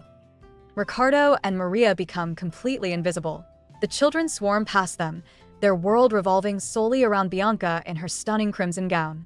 Maria, absolutely bewildered, tries to explain she's here because of Bianca's charity ball, but it's useless. The kids just beg their princess to play. Playing it cool, Bianca feigns she's too busy and only brought gifts. Jackpot. Little Lala's eyes light up. Gifts? With a flawless smile, Bianca asks if she likes sweets, effortlessly hijacking the fated encounter and stealing the entire show from the original heroine. Just then, Ricardo materializes, looking worried in his simple, unbuttoned white shirt. He can tell Bianca's a bit pale from the chaos, but she coolly deflects. She asks why he's so busy, but Ricardo cuts right to the chase, His requests that she reject Crown Prince Asel's partnership for the ball. Bianca explains little Lala's fairy tale obsession got in the way of a clear answer. Ricardo, ever the pragmatist, warns her that refusing an imperial request is impossible. But with jaw-dropping resolve, Bianca shuts him down. That can't happen. Ricardo is completely floored by Bianca's outright refusal. But before he can even process the rejection, a tiny protector storms the scene. It's Lala. With the face of a furious cherub, she grabs both of their hands and shouts, "You mustn't fight or I'll get you." Bianca and Ricardo are bewildered, but Lala, the ultimate diplomat, shoves their hands together and orders them to make up right now. She demands they hug it out Sparta orphanage style. Ricardo is so shocked by the absolute audacity, he just bursts out laughing. Overwhelmed by this raw moment, Ricardo yanks Bianca into a bone-crushing embrace, burying his face in her golden hair. Her sapphire eyes go wide with absolute shock, her hand with its intricate red cuff pressing against his back. The stoic Duke finally cracks, his voice low as he admits this new Bianca is unsettling, like she might just fly away. He wishes he could hold her forever, then drops the ultimate bombshell. He vows to become a better man, just for her, begging her to never speak of other men again. Just as Ricardo pours his heart out, the scene brutally cuts to a shadowy back alley. Thugs are sprawled across the cobblestones, absolutely obliterated. A mysterious cloaked woman is cornered, but the man grabbing her is no enemy. He's her savior, and in a tender flashback, they embrace desperately. "It's been too long," she cries. He then drops a bombshell, his eyes gleaming with pride. He's finally being knighted at the upcoming victory commemoration ceremony. This event just got exponentially more complicated for our girl Bianca. The cloaked woman immediately cuts to the chase. How can he help her when rookie knights are confined to their barracks? But the man just grins, revealing a mysterious benefactor has already pulled some serious strings. He'll train with the order by day, but at night, he'll be living like royalty at the Harrington Viscount's estate. A sinister smile spreads across the woman's face, her piercing green eyes glowing in the dark alley. "Don't question it," she orders. Their plan is absolute. Play along, bleed their patron dry, and then vanish. Meanwhile, Bianca pays a visit to Maria and her mother. The conversation quickly turns to Maria's debut, with her mother announcing that Maria will soon greet the royal family at the palace. The news sends Maria into a hilarious, chibi-style panic, imagining herself tripping or hiccuping loudly. Maria's mother then reveals she's run out of yarn for a special, one-of-a-kind scarf she's knitting for Bianca as a thank you gift. Absolutely bewildered by this genuine kindness, Bianca can only stare, her elegant blue dress a stark contrast to her utter confusion. Maria's mother proudly announces she sourced the absolute best yarn, ensuring it was fine enough for even the Marquis's daughter. But RMC is completely blindsided. Staring into the distance, her elegant blue dress a stark contrast to her sudden vulnerability, Bianca is left speechless. It wasn't about the quality. The jaw-dropping truth? In her entire life of cold luxury and calculated relationships, Bianca has never received a handmade gift. This simple, genuine act of kindness from the heroine's mother has just completely shattered her entire worldview. As Bianca is still processing this unprecedented kindness, Maria's mother shares a heartwarming local legend about fairies. She tells of a young, pure-hearted Maria who gifted her favorite hat to a fairy, only to weep uncontrollably when the fairy took it back, fearing it would be cold. But our villainess, with her entire cold worldview unraveling, has a jaw-dropping take. With a cute pout and her hand on her chin, Bianca declares the fairy has a terrible personality for taking back a gift. Maria is stunned speechless, while her mother absolutely erupts with laughter. As Maria's mother cackles with pure joy, she tells Bianca she's so pure. But then, she drops the absolute bombshell. There was no fairy. It was just her sneaking in to take the hat while Maria was sleeping. Bianca is utterly bamboozled, a flustered, chibi version of herself sputtering that she was totally joking too. Before she can recover, Maria jumps in, her yellow bow bouncing as she explains the true flex. Her mom didn't just return the hat, she spent all winter making a brand new one for her. The warm moment is shattered as the scene shifts to the Crawford estate, where Bianca is confronted with an absolute avalanche of gifts. Piles of pink and red boxes tower in her foyer, delivered by royal messengers. They declare the entire haul is from none other than Crown Prince Asel, a gesture for the upcoming Victory Day. A bewildered Bianca can only stammer, "All of these." But the flex isn't over. A messenger presents a formal letter on a tray, bearing an ornate red wax seal, escalating the prince's jaw-dropping power play. The prince's flex is absolutely relentless. He explains only one dress is for the ceremony. The rest are just personal gifts. The audacity!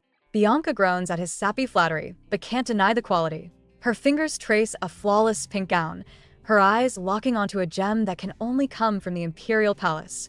The sewing is perfect, the size exact. He didn't just buy gifts, he bribed the entire establishment.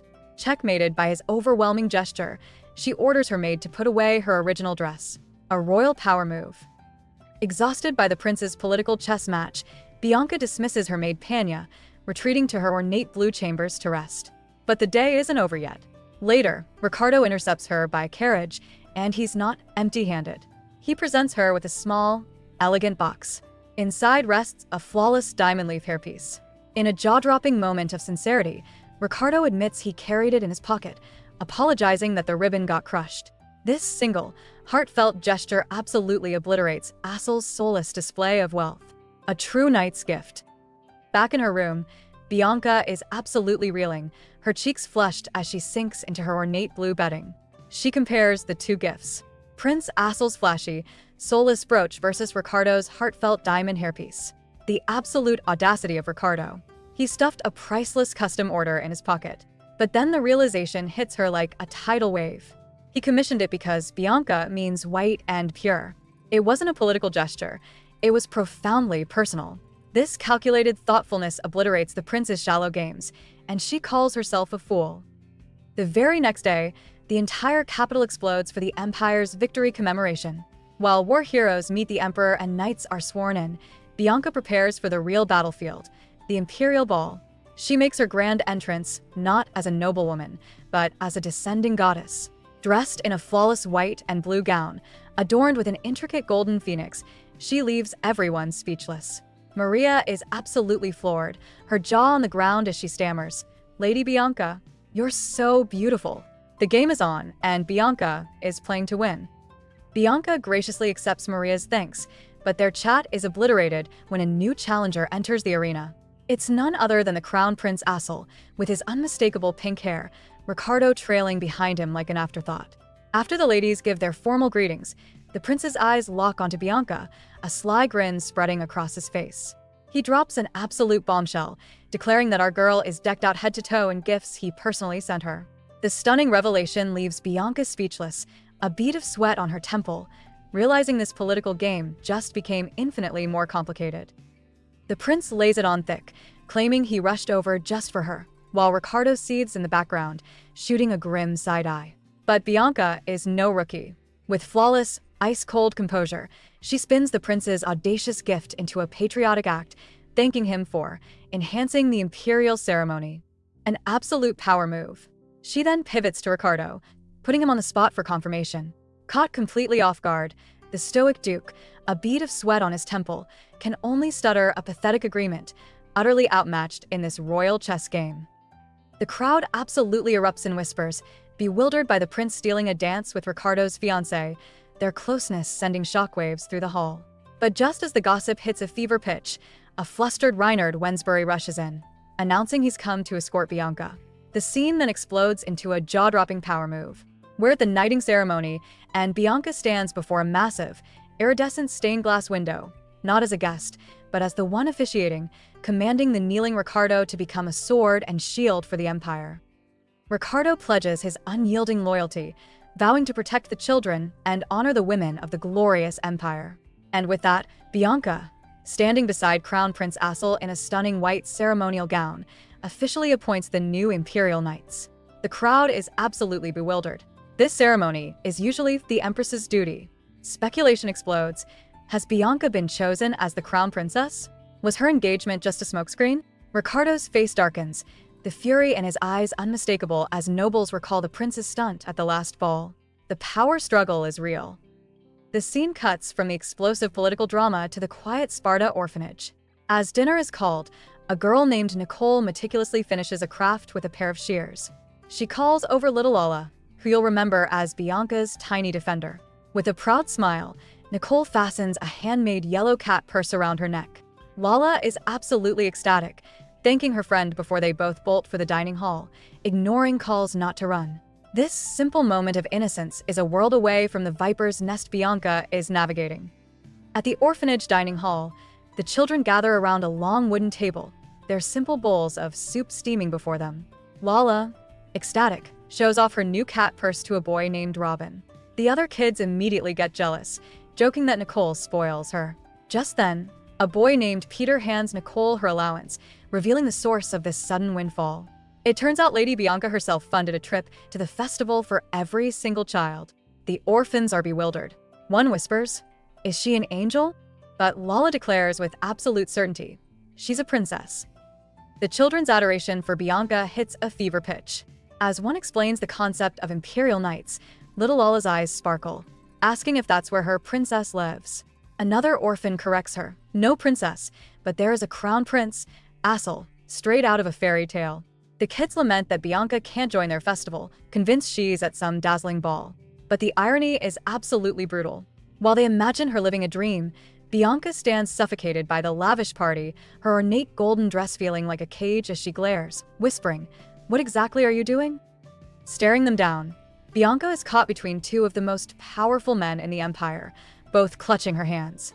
The smirking crown prince Asel strikes first, taunting Ricardo about his duties. Ricardo, ever stoic, corrects him on knightly jurisdiction, but Asel has the absolute audacity to call him out. With a vicious smile, he says Ricardo is the one being unreasonable. For 10 long years, he took Bianca's love for granted, and this is the consequence. Ricardo is left utterly bewildered as Bianca just looks down, clutching her golden phoenix brooch. Asel obliterates Ricardo's composure with a single, devastating sentence, revealing he knows Bianca tried to break the engagement. Ricardo is utterly blindsided, but the crown prince isn't done. Surrounded by an aura of absolute royal authority, his violet eyes glowing, Asel scoffs that as the future emperor, he knows everything. He then drops the final, soul-crushing question. "So tell me, Ricardo, do you have any real reason to remain Bianca's fiancé?" Ricardo is left trembling, completely shattered, a single bead of sweat rolling down his face. He's been checkmated. Ricardo is absolutely shattered. Bianca, seeing the fallout, tries to de-escalate, but the crown prince isn't finished. With cold certainty, Asel drops an absolute bombshell on them both. "I'm the one who stepped back for you once already." A flashback rips through the scene, revealing the jaw-dropping truth. A younger, smitten Asel gushed to a friend that Bianca was the prettiest girl he'd ever seen. The friend, utterly bewildered, asks if he's talking about Bianca. Turns out, the crown prince has a prior claim. The flashback explodes, revealing the sheer depth of Asel's long-standing obsession. His friend is bewildered, pointing out they don't even get along. But Asel, lounging in his lavish red uniform, just smirks. He explains her coldness is just a front, and he loves it. When asked if Bianca even agreed to marry him, he gives a casual, "Probably." His logic is absolute stone cold. Bianca's dream is to be the finest lady. By marrying him, the crown prince, she'd become the first lady. Checkmate. Back in the present, Ricardo is obliterated by this revelation. But Asel's friend isn't having it. "Marriage is about love," he declares, his voice firm.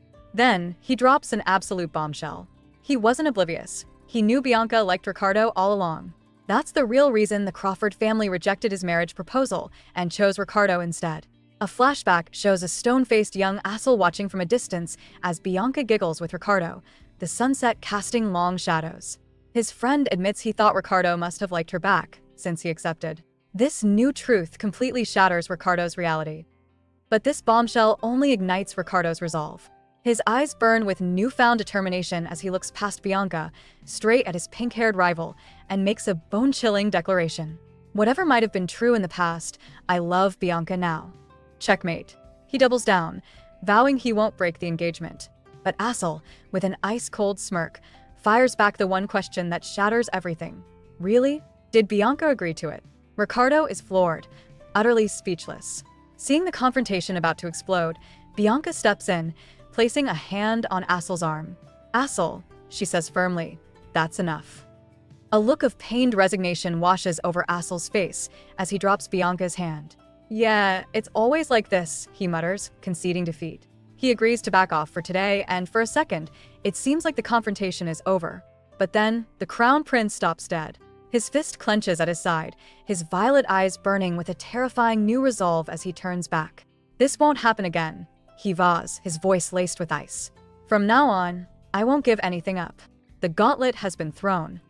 As the Crown Prince declares war for her affection, Bianca's mind flashes back 10 years, to the very beginning of this cold, political engagement. In a vast, empty hall, a tiny Bianca, almost swallowed by the long red carpet and her blue bonnet, confronts a young Ricardo. With the courage of a lioness, she demands to know why he wasn't happy about their betrothal. Caught completely off guard, the future Duke stammers, admitting he'd simply never considered it before. This one clueless response would poison their relationship for the next decade. But his oblivious answer only fuels Bianca's resolve.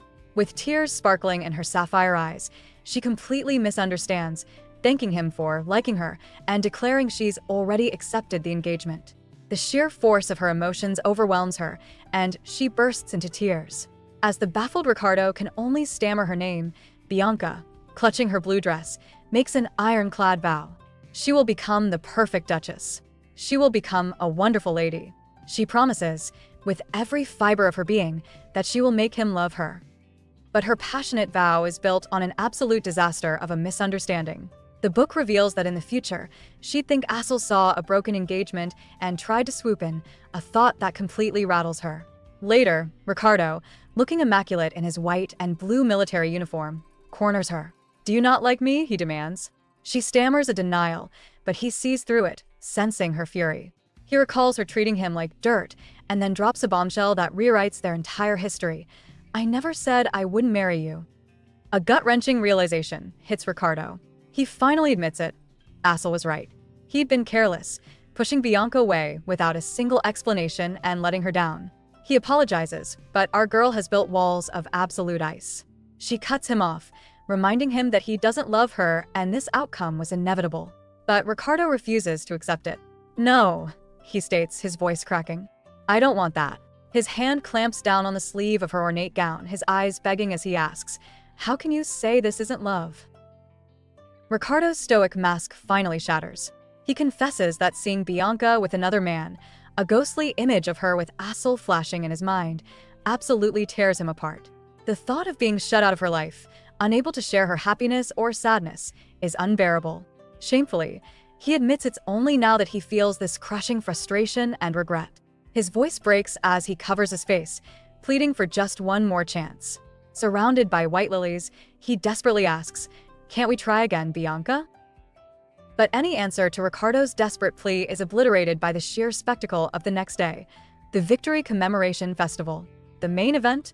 An absolute power flex, the Imperial Knights mock duel. While Maria is bewildered by the roaring crowds, Bianca coolly admits she's never attended. Just then, Ricardo himself appears, looking untouchable in his pristine white and blue knight's uniform. He explains he's usually competing in the duels, not watching them. Before Bianca can even process that flex, Sir Wensbury bellows his name, calling him over. As Ricardo heads off, the air between him and Bianca becomes thick with unspoken tension. Dressed in an elegant white gown with delicate gold chains, she claims to be nervous and tired, needing a moment alone. But Ricardo is impossibly patient, simply promising to wait. Seated in the VIP box, he's completely bewildered by her stoicism, wondering if she knows how much she's affecting him. He calls her name, startling her from a daze, but before she can respond, Maria lobs an innocent bombshell. "Why aren't you, the commander, participating?" Before Bianca can even respond to Maria's baffling question, Sir Wensbury cuts in, roaring with laughter. He reveals the legendary reason. Ricardo is just too absurdly powerful. At the first Victory Festival, he was so overwhelmingly dominant, obliterating every opponent in seconds, that the matches ended before they could even get interesting. A flashback shows him looking utterly bored. Ricardo, ever the humble beast in his decorated white and blue uniform, simply claims the order will catch up. Just then, a new face arrives, a cheerful woman named Lady Lorraine. Lady Lorraine arrives, fawning over Ricardo but is absolutely bewildered to see Bianca, who usually skips the duels. RMC, poised in her stunning gold-embroidered gown, smoothly explains she came for the knighting ceremony. Lorraine gushes, calling her the Knight Commander's lady. But the real drama starts when Maria whispers a bombshell. Lorraine is secretly in love with Crown Prince Asel. Before Bianca can even react, Sir Wensbury steps in, ready to explain the grand spectacle of the public mock duels to the first-timers. Sir Wensbury boasts about the duel's brutal format. His son, Reinhard, the 2nd Division commander, will fight a gauntlet of knights one-on-one until they kneel or surrender. The rules are illustrated with simplistic chibi diagrams, emphasizing the one-sided beatdown to come. The Marquis hypes up his boy, declaring that while Reinhard isn't on Ricardo's level yet, his spirit is unbreakable. Suddenly, Maria erupts with a cheer for her brother. Bianca, however, is instantly bewildered. Why is this old man so obsessed with bringing up her fiancé?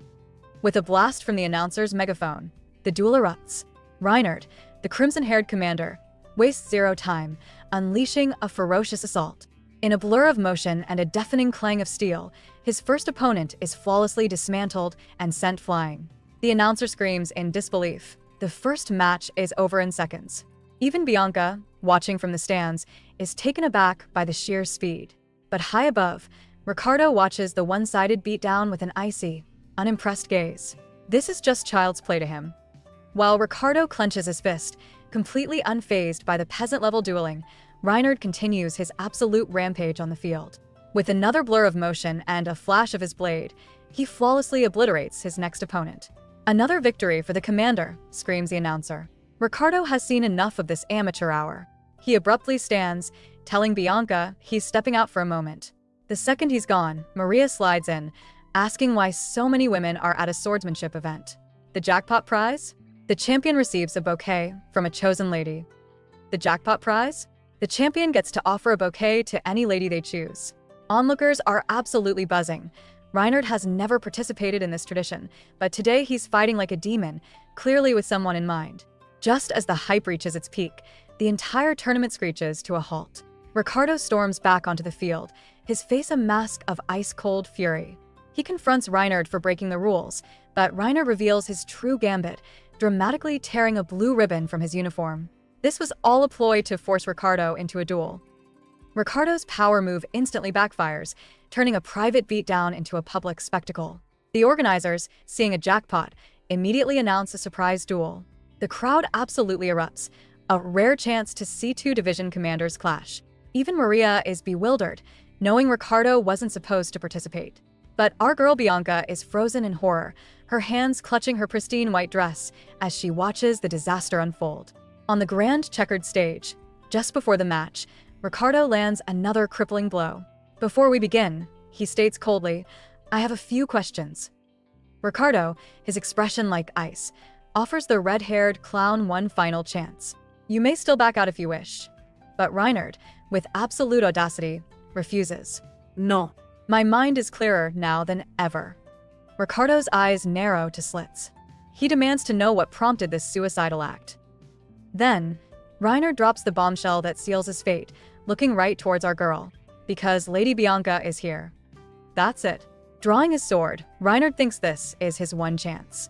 But Ricardo's voice cuts through the air, cold as death. That last comment, you'll have to explain it in full. The arena absolutely erupts. The crowd, watching from the stands high above the checkered dueling floor, thinks they're about to see a legendary showdown between 2 top commanders. But Reinhard knows the truth. With a pathetic smirk, he admits he has zero chance of winning. This is just a desperate act. That's not what gets Ricardo, though. His face is a mask of pure ice as he grits out, "You infuriate me." The moment the match begins, steel screams against steel. This isn't a duel. It's an execution. As steel screams, Reinhard drops a bombshell, claiming he's had his eye on Bianca since they were children, flashing back to her as a toddler in her mother's arms.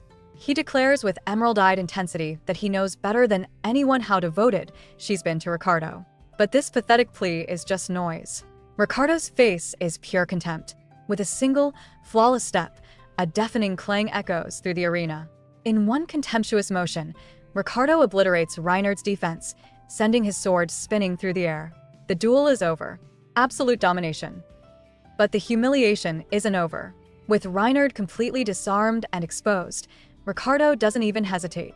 He blitzes forward in a flawless slide, his blue sash a streak of color against his white uniform. Reinhard's emerald eyes widen in sheer terror as Ricardo unleashes a jaw-dropping spin attack, his training sword a blur of motion arcing up from below. With a sharp clink, Ricardo doesn't take his life. He takes his pride, slicing a single button clean off Reinhardt's jacket. This isn't just a defeat, it's absolute psychological domination. The single button hits the polished floor with a final clink. Reinhardt is utterly demolished. Without even a second glance, Ricardo sheathes his sword, his voice dripping with ice. I'm already in a bad mood. I don't need you making it worse. The sheer disrespect. Up in the stands, Maria flinches back in shock, while even Bianca is stunned by the cold, calculated display. The entire arena erupts in cheers for Ricardo's absolute, flawless victory, cementing his status as the undisputed master swordsman of the Empire. Ricardo stands over his defeated rival, his voice laced with absolute ice. He sneers that whatever Bianca thinks or does is none of Reinhardt's damn business. The blatant disrespect sends Reinhardt into a blind rage, roaring that Ricardo didn't even make a move on Maria at the ball. The accusation hits its mark. For the first time, we see Ricardo's stoic mask crack in utter bewilderment. Seizing the moment, Reinhardt lunges with a wild swing, but Ricardo flawlessly parries the pathetic attack, the clash of steel echoing his overwhelming superiority. Fueled by a delusional fantasy of presenting Bianca the victor's bouquet, Reinhardt continues his pathetic assault. But Ricardo's patience has run dry. In a flash of pure skill, a vicious clang echoes through the arena as Ricardo shatters his opponent's guard, sending Reinhardt's sword spinning helplessly through the air. The red-haired fool is sent sprawling, utterly defeated and humiliated on the cold stone floor. As the crowd roars, declaring Commander Wingkaiser the undisputed victor, Ricardo internally scoffs at the boy's pathetic romantic gesture. A flawless, crushing victory. With a glare that could freeze hell, Ricardo coldly declares, "That's enough." But the humiliated Reinhardt, tears of shame streaming down his face, isn't done yet. He spits out a final, pathetic insult, claiming he'd rather pledge his loyalty to an empress than a mere duchess, a direct shot at Bianca. The absolute audacity. Ricardo just scoffs, grabbing the fool by his clothes. But just as he's about to teach him a permanent lesson, Bianca's bewildered voice cuts through the arena. "Why did you do that?" Reinhardt, a fresh bruise already blooming on his cheek, offers a pathetic apology. But Bianca isn't looking at him. Her icy glare is locked on Ricardo, commanding him to apologize. Ricardo actually scoffs, but Bianca shuts him down, her face contorting into a furious chibi blush as she threatens him with the mysterious, lawless Sparta method. The undefeated Duke instantly caves, bowing deeply to the bewildered Reinhardt. Watching this jaw-dropping display, the pink-haired crown prince Asel just smirks, realizing Bianca just effortlessly tamed the biggest troublemaker in the entire Knight's Order. And just like that, Asel is utterly captivated. While Bianca is testing a new golden tiara, the crown prince swoops in, presenting a jaw-dropping bouquet. "The glory of the Splendor Empire is standing before you," he declares, asking her to be his partner for the evening banquet. The absolute audacity. Bianca is stunned, but before she can even process the offer, Asel's aide appears from thin air and verbally obliterates him with a relentless list of abandoned duties. Defeated, the prince is dragged away, leaving a tense silence. As the chaos from the prince's exit settles, Maria reminds Bianca about the Starlight Flower Banquet. But just as they prepare to leave, a voice cuts through the air. It's Ricardo, looking uncharacteristically flustered with a faint blush on his cheeks. He awkwardly asks if he can join them. Both women are utterly stunned. Bianca is internally reeling. This is the same stoic Duke who has never once asked her permission for anything. She stares back, completely baffled by this jaw-dropping shift in his personality. What game is he playing? Ricardo's absolute audacity leaves the women in stunned silence. He follows them to a balcony overlooking the glowing square below. In a jaw-dropping power move, Bianca gestures for Maria to take the best seat. But the timid girl hesitates, glancing at the Duke for permission. Ricardo, as icy as ever, just grunts his approval. As they sit under the starry sky, Maria confesses the raw truth. It's not physical fatigue, but the suffocating pressure of noble society that's ravaging her spirit. For the first time, Bianca sees not a rival, but a girl completely overwhelmed. As Bianca and Maria admire the star-dusted sky, discussing the upcoming Starlight Flower Banquet, Ricardo watches from a distance, his mind a raging tempest. He flashes back to his return from the war, their shared debutante ball, questioning everything he thought he knew. A staggering revelation strikes him. He knows absolutely nothing about the real Bianca. His carefully constructed image of a cold, power-hungry noble completely shatters. He'd assumed she despised children, yet he has seen her genuine affection, a stark contrast that leaves him utterly bewildered. His entire perception of Bianca utterly shattered, Ricardo awkwardly approaches the two women on the balcony. Pressing his hand against the cold iron railing, he tries to bridge the chasm of his own ignorance, asking what they do for fun. Maria, sweet and clueless, reveals Bianca introduced her to a wonderful place called Angela's Bakery. She assumes he must know it, but the name is completely foreign to Ricardo. The brutal truth hits him like a physical blow. He's never even shared a simple afternoon tea with his own fiancée. He's a total stranger. As Ricardo spirals, Bianca, smooth as silk, covers for him. She drops an absolute bombshell on Maria, explaining they've never actually visited the bakery together because Ricardo isn't particularly fond of cookies. With jaw-dropping accuracy, she lists his exact preferences: natural fruit flavors over sugar, and pure black tea over fancy blends. The gut punch lands as Ricardo is left utterly bewildered, his mind reeling as he realizes he never told her any of this. While her delicate, lace-gloved hands gesture gracefully, Ricardo confronts the brutal truth. She's known him completely, while he's seen nothing. A flashback explodes in Ricardo's mind, rocketing him back to their childhood. He sees a young Bianca, even then, flawlessly serving him tea and treats in their ornate, heart-back chairs. The gut-wrenching realization hits him like a freight train. She remembered everything about him, every tiny preference. For a decade, she had known him completely, while he remained utterly oblivious, a fool in the dark. As his face hardens against the night sky, the scene shifts. Maria hears the blare of a car horn and excitedly tells her companion it's time to watch. The crushing weight of his decade-long ignorance forces Ricardo's hand. He finds Bianca on a moonlit balcony, her blonde hair whipping in the wind. His voice is heavy as he apologizes, admitting, "I can't deny it anymore." Before Bianca can even process the raw apology, the sky absolutely erupts. A jaw-dropping firework display booms overhead, and amidst the cascading light, Ricardo finally confesses, pulling her close. "I'm in love with you." The entire dynamic has been obliterated. Meanwhile, the scene flashes to the orphanage, where the children are being prepped for their festival outing. Despite Ricardo's jaw-dropping confession, the festival waits for no one. The scene shifts to absolute chaos as the orphanage kids are unleashed, a whirlwind of pure joy shouting for skewers and darts. But little Lala, clutching her adorable cat-shaped purse, spots the ultimate treasure, a bright yellow princess teddy bear in a frilly blue bonnet. Her eyes go wide with pure desire, but the excitement evaporates instantly. Reality crashes down as the children realize their tiny allowance is no match for the price tag, their faces falling in bitter disappointment. But just as their hopes are shattered, a kind-hearted shopkeeper, with a warm smile, spots little Lala's longing gaze. She notices the telltale needle pricks on the child's fingers, a sign of her diligent sewing practice. In an incredible act of generosity, the woman declares her a good girl and gifts her the priceless princess bear, bonnet and all, for the celebration. Lala is absolutely floored, her world turned upside down. But amidst the joy, a new panic sets in. The other kids regroup, only to realize Lala, now clutching her new treasure, is gone. But not everyone is vibing with the celebration. Elsewhere, two mages in elegant white and gold-trimmed robes push through the suffocating crowds. One feels nauseous, complaining about wasting precious research time on a pointless festival. They bitterly remark that there's nothing pleasant about warfare, a sentiment soured by their experience. Their high-minded debate is shattered when a tiny hand grabs a fistful of one mage's pristine dress. It's Lala. The two can only stare down, utterly bewildered by the little girl who just appeared out of thin air. With wide, sparkling eyes, little Lala grabs the pristine white robe, convinced she's finally found real-life fairies.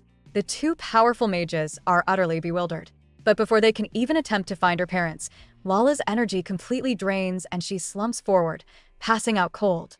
The male mage catches her just in time, his expression shifting from annoyance to shock. His partner diagnoses it instantly: mana sickness, a condition impossible for ordinary folk. This is no normal child. Without a second thought, they decide to take her back.